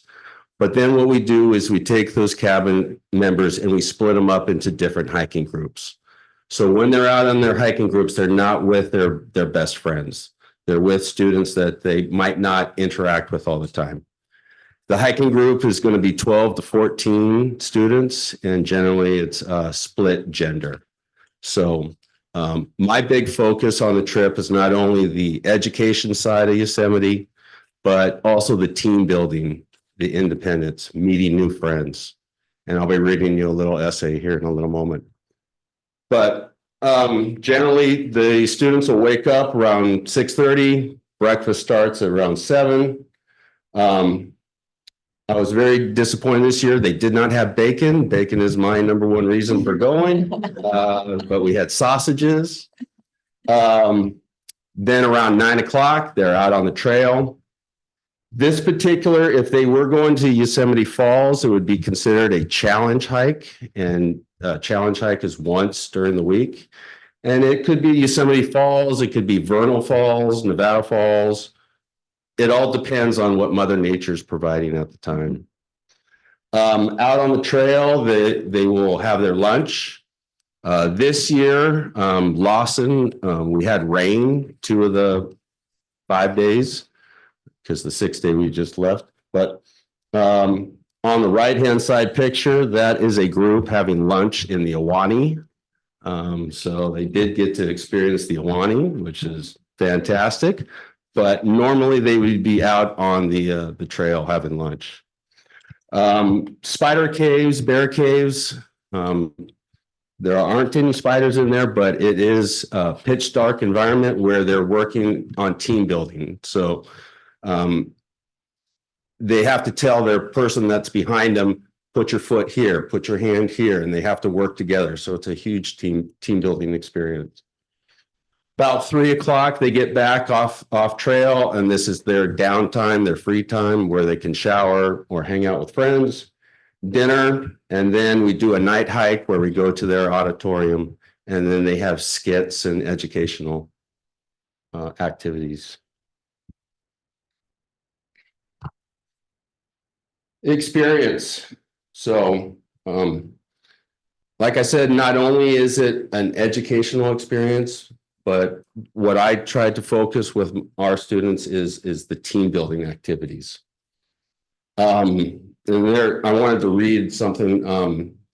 Mrs. Sparacino, one of our language arts teachers, had all her students write about Yosemite.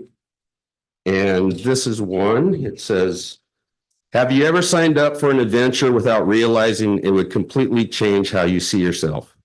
Well, that's exactly what happened when I signed up for the Yosemite National Park field trip that Lawson Middle School arranges for its 8th graders. Like many others, I eagerly signed up for this adventure, not realizing how much it would teach me about myself. Through the 1 week-long trip, I learned a few things about myself. I realized that I was a lot more of an extrovert than I thought I was, and that I actually had a lot more energy in me than I thought I did. During our time in Yosemite, I discovered some surprising things about who I am. One of the biggest surprises was finding out that I'm more outgoing than I thought. Normally, I'm pretty comfortable around people I know, but in Yosemite, surrounded by nature and new faces, I found myself striking up conversations with strangers and making new friends. It made me realize that I'm actually a lot more sociable than I thought. After we got back to camp every day, when not all of my friends were back, I would often just sit in the center of camp and just talk to a bunch of random people I saw walking by. I do want to say that at the time we go, the camps are closed to the public. So this is not just random strangers walking through our camp. Yes. But these are students that they don't normally hang out with during the day. So that's what they're considered strangers. So I just wanted to make that clear. I made a lot of new friends and met a lot of new people from my grade. I've always known that I was an extrovert, but this helped me realize just how much of one I am. So we're trying to pull that out of the students during the trip.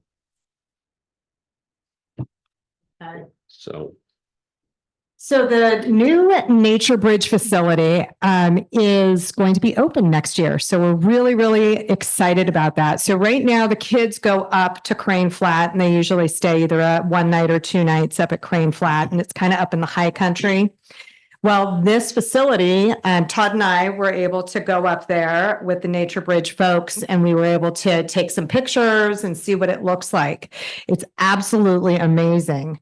So this is just an example of what the bunkhouse, some of the bunkhouses look like. There's actually several bunkhouses on the property, and they're right on the edge of like this beautiful ridge line. You can see like the entire, all these trees and just down into this valley. And it's just really absolutely amazingly gorgeous.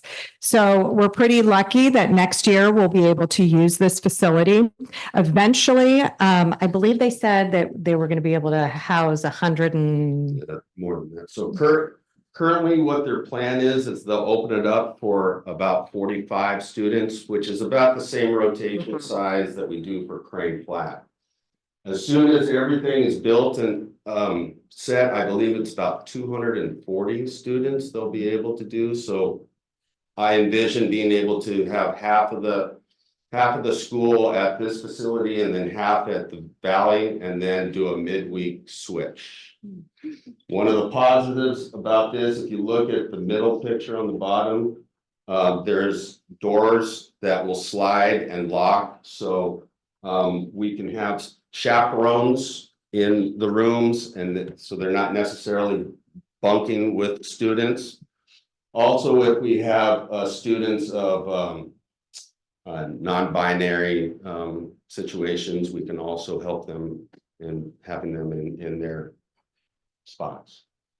And you can see there with, on the right-hand side, that is actually one of the porches and where it looks out onto the vista. So it's pretty amazing. The next picture is, they're not quite done building all of it. So the picture to your left that you see there is going to be the cafeteria and like the group gathering area. So they do have facilities right now to be able to feed our kiddos for next year, the 45 kiddos that are going to come up, but eventually they're building the picture on the left-hand side. So, and it's pretty amazing looking. The right-hand picture is the pavilion that they've built, so they can have outdoor like campfire type of things where the kids are sitting out on the rocks there. So it's a pretty neat place, and I'm pretty excited about having the kids go there next year. So for next year, we are planning on shifting from a 5-night, 6-day to a 4-night, 5-day. And one of the reasons why we're planning on shifting is there's a company called Aramark that is in Yosemite. And Aramark are the folks that handle all of the food and all of the lodging at Yosemite. And because I think of COVID and some other reasons, they've really kind of increased some prices. And the prices then get passed down to us and Nature Bridge. So, and we thought about it and we thought, wow, this might be actually maybe a better idea for us if we're going Monday through Friday. And one of the reasons is we have a lot of kids that are in extracurricular activities and have things going on the weekends. Actually, when Todd and I were up there were a couple of kids that had been performing or competing in a band performance in Sacramento. So their parents then drove them the rest of the way up to Yosemite. So we're figuring if we go from Monday to Friday, then we're eliminating having a lot of these kids that have sporting events or other competitions and that sort of thing. And we have it during the week. The other thing that we wanted to think about too is we do need staff to help us out up there. Like I said, we have 150 chaperones, and it may be a little bit more appealing if we are Monday through Friday. Lots of folks have things that they need to do with their families. So it allows for increased staff participation. So that's the hope, that we're heading to midweek. And I believe that is it. Thank you, Sarah and Todd, for a terrific presentation.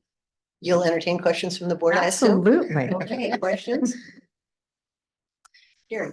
Okay, thanks. So first of all, thank you so much for this presentation and for the volunteer work. I didn't realize there were so many coordinators and chaperones involved. My oldest daughter went through it, and it really, I think she came back. Her big learning was she didn't think she could hike that long. And I don't think she has since then. I was just pulling up some of her pictures. So Todd, when you're talking about the bacon, there was indeed bacon. She took pictures. What happened to the bacon? Yeah. So 2 questions. So back when my kids were doing this, there will be these issues of can we collect enough donations to go each year? And you talked about the cost. Has that been an issue in recent years? I know this was a number of years ago, just collecting enough so we can. Different fee structure than probably what you went through. I see. So now that's really not a thing anymore. We're able to collect the appropriate fees, and the trips do go on. Generally, most of our families are donating to pay for the trip, which is great. And but it depends year to year. Okay. But it is the cost is going up every year, so we want to be mindful of that. Right. Okay. Yeah. No, that certainly makes sense. We haven't heard anything about that in years, so I assume that no news is good news there on that front. My other question is, I've gotten this from a couple of parents actually, which is there have been some years when there have been weather events that prevented the trip from happening. And the question was it possible to move the trip later in the year, maybe March, April, so that less chance of running into some sort of storm? Certainly I just don't know if that's ever been discussed, or is that like a thing to worry about at all? Or- Yeah, we have actually talked about that. And the actually very funny part about the whole thing is that Lawson, who goes in January, has been the one that has been able to go the most. So it's usually like the February and March time periods. But I think the thing is with pushing it further, the park then opens to the public. So we have to think about that part too. So and it is more of a discount if we are during the times where it's the park is not open, it's kind of low season. There's also problems with transportation. So what happens is that when the kids are getting transported up to the Crane Flat, that is through Aramark as well. And their transportation is then being used during that time for the public. Yeah, so there's a few things that go on. Todd, I don't know if you wanted to add anything with that. Yeah, just a little background history on why Lawson is during the week that it is. When Lawson came into being, we tried to get the week by the other 4 middle schools. But the only week available with Nature Bridge was the week in January that we had. So Nature Bridge does offer this program for everybody in the country. We go up with a high school that comes from Louisiana. So the schools book these weeks years in advance. I see. The one thing that about later in April and May is, yes, it would be open to the public. So the campsites would be open to the public, and then the dining halls and everything like that. I personally enjoy the winter months because of the lack of people in the park. You get to explore and do many of the things without all the tourists. Okay, well, thank you. Thanks for these behind the scenes insider tidbits. I'll know what to tell folks next time people ask me. Thanks very much. Thanks, Phyllis. Okay, next, Sylvia. Anything? Jerry asked my questions. Anybody else have questions? Yeah, I have a question. So, Okay, okay, you so can add, first of all, I commend you can add board members too, not just the staff. So, okay. Not a volunteer for you. So Can you write okay, that? Yeah. one thing I think I don't remember like which year it was, like some people went half the way and came back. Like when I think Kennedy, one of the batches, maybe my son's here. So they couldn't complete it because there was some big issue and they had to come back, right? And they prepared for a week and did not happen. So my question is related to that. Like in case of in a bad time, like do we have an alternative plan, something like that, right? Now we instead of we missing that trip, some other location, right? If not exactly same, something a fallback kind of things, have you thought, or do you think it is worth the thinking? Yeah. Nature Bridge does have a campus on the marine headlands, but there again, you run into that they book these weeks out years in advance. And so if we had an issue like we did that one year, we probably would not be able to find a different location that house the size that we need. Yeah, because this is with a lot of expectation kids plan and it does not happen due to the weather stuff or the roads are closed and so on. Yeah. So, yeah. It just like Todd was saying, our trips take months to plan and months to get all the paperwork, the permission slips, the medical information forms, the planning of the hiking and the buses and everything else. So it does take it's extensive in the planning. And we do know it's very disappointing. So last year, for example, we had some of our schools trying to put some things together that were just for those 8th graders that were unable to go on the trip. They were able to put a few things together on campus. It's not Yosemite, but we tried to make sure that they had some special times. Thank you. David, did you have anything? I have one question.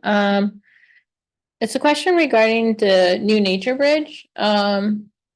you said that Curry Ridge and I think you said Crane Flat had about 4 students per cabin. And it looks like the rooms are bigger. How many bunk beds do they have to about a room for the kids? How do you go back? The setup?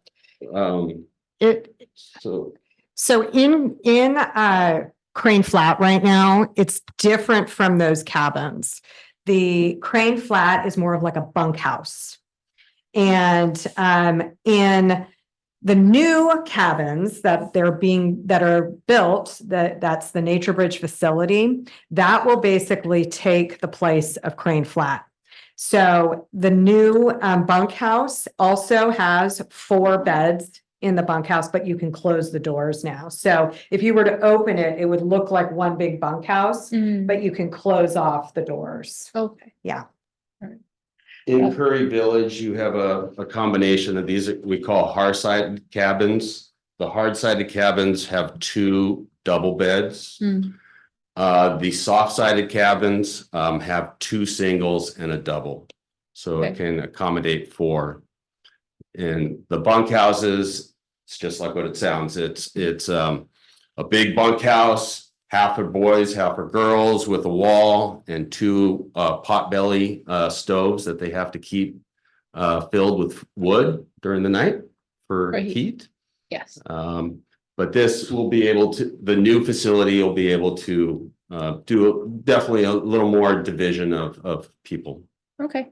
Thank you. The rest I have are comments. Okay, I don't have any questions, but I appreciate your comment about the winter.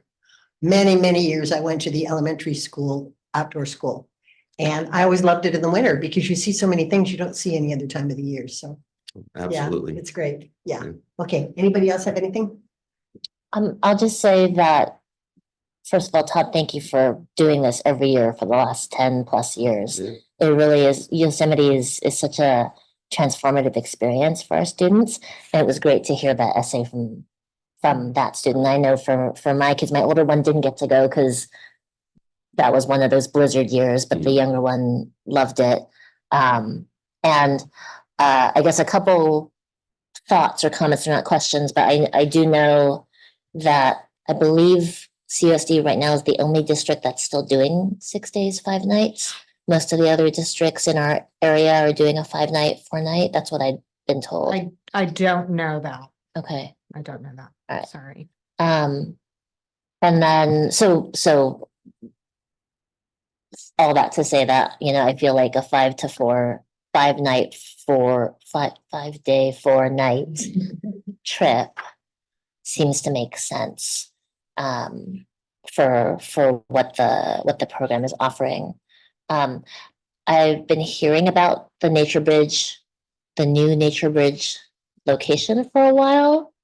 It's kind of one of those things where it's like, oh, next year. Is it really next year? What happened? It's been next year for about 6 years now. They had a well and the well went dry.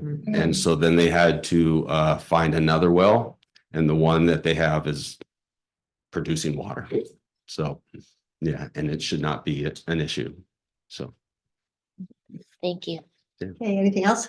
I want to thank you both for being here. As a teacher, I love hearing the strategy of having kids to feel safe in the sleeping area, of choosing of their friends, but mix them in heterogeneous groups when they're out on the trails. And I think it's apparent in that letter that the kids are learning to make new friends with strangers, quote unquote. And that to hear that there's a nurse that comes on, because I know I heard from Kennedy on that trip, some of the kids had to come home sick and that there is someone there to help with the kids. So thank you for including a contracted nurse. That's more recent.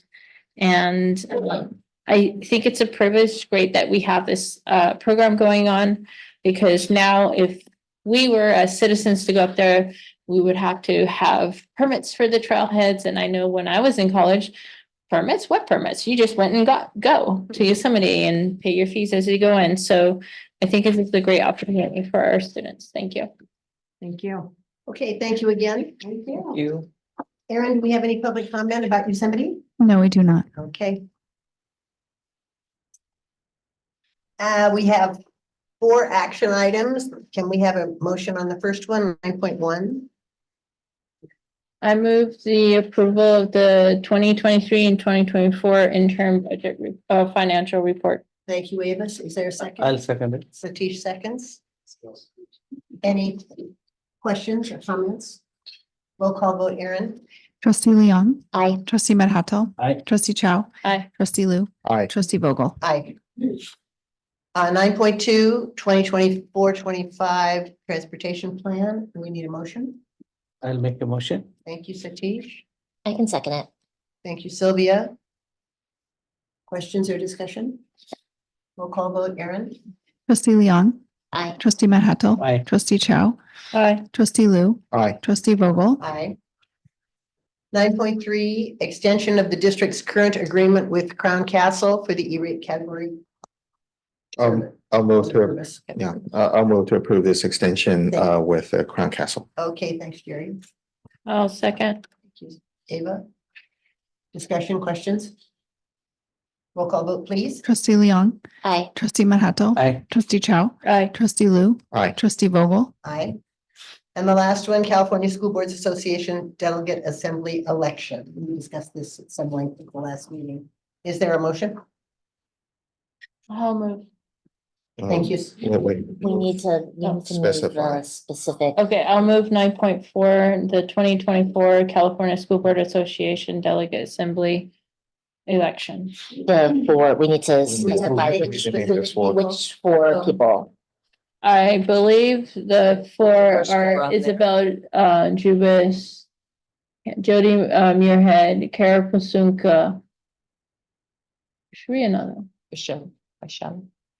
I thought we were going to do,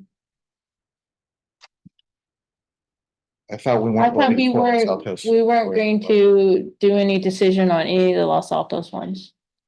Oh, Ooh. so we agreed on Vaishnavi. We did. Renee Vaishnavi. No, but I thought we agreed all to the other ones. Because there's, I thought we agreed to the top 4. I did Okay, too. top 4, okay. We only wanted to do one from Los Altos, but we did one. Yeah. Oh, okay. Yeah. Yeah. we did? Yeah. You did. We had a discussion. I agree with you. We had a discussion, but I think we were leaning toward. You have it in the Yeah, minutes that you had agreed to Yeah. before. Okay. I misspoke, I guess. And the 4th one, Vaishali Surkey. Okay. Does that satisfy what we need to do, Sylvia? Okay, we need a second. Oh, go ahead. Go ahead. Jerry said. Okay, roll call vote, please. Trustee Leon. Aye. Trustee Madhato. Aye. Trustee Chow. Aye. Trustee Lu. Aye. Trustee Vogel. Board activity. Anybody have anything they've done that they'd like to report? Thanks. Luncheon last weekend? Legislative. Yeah. Legislative, I think, yeah, So I want to know what, yeah, you did not. did they save the whales? Yes. That's always So good. we apologize, yeah. They always save the whales. Last week. Yeah. What? Okay, So, legislative branch, also the League of Women Voters. Yeah. You guys were there too, Yeah, we and were. Sylvia. They had a elected officials meet and greet, and these were officials from Cupertino and Sunnyvale. And compared to last year, there was definitely an increase, maybe 30 or 40% of people that were there from last year. Because it was the same venue, so the space was definitely more crowded than before. So that was good. anything else? I don't have anything. This week was Legislative Action Week for CSBA, and so many of us were in meetings with our local legislators. I was in a meeting with several other board members from neighboring districts with Assemblymember Mark Berman, Ash Kalra, Evan Lowe, Alex Lee, Rush Becker's office, and Senator Cortez's office. And they were really good conversations. CSBA was mostly having us advocate for them to not for the legislature to look at other funding maneuvers besides borrowing out of Prop 98, really to protect Prop 98. So I think they got that message loud and clear. because of the way that that would really impact school districts. The other one that they were advocating for was sustaining existing programs like universal meals, TK, and home to school transportation, rather than putting new programs, new mandated programs on us. There was another bill, and I forget the number right now, but it's a bill to reduce the number of reports that the school district has to provide, which I found out from Superintendent Yao. There's like 17 reports that our admin are doing just all the time. It takes about 10 to 15% of staff time for like 3 staff to do that. So that's something that all districts are struggling with. And so there is a proposal out there that we're pushing for to reduce that number. And then another one for small school districts, which we don't apply for, it's under 2,500 students. And then the last one was a school facilities bond, which there are 2 right now out that are being proposed. And from CSBA's perspective, either one is fine. One is a K-12 and one is a K-14. As long as they put one on the ballot, this is what CSB is advocating for. So anyways, just wanted to let you know, those are the things that all of us have been doing in making sure that message is known. So Sylvia, are one of those bonds will be, is that for the November ballot? Yes. Yes. Yeah. I can give more details later. I'm not certain that it will make the ballot. There's several competing bonds for different things, climate, different things. We'll see. We'll see. You'll keep us posted. Yeah. Okay. Anything else? Superintendent Yao, what have you been up to? Nothing to report out. Okay, then I guess with that, we are adjourned to closed session. Oh, do we have public comment on closed session? No, we do not. Adjourned to closed session.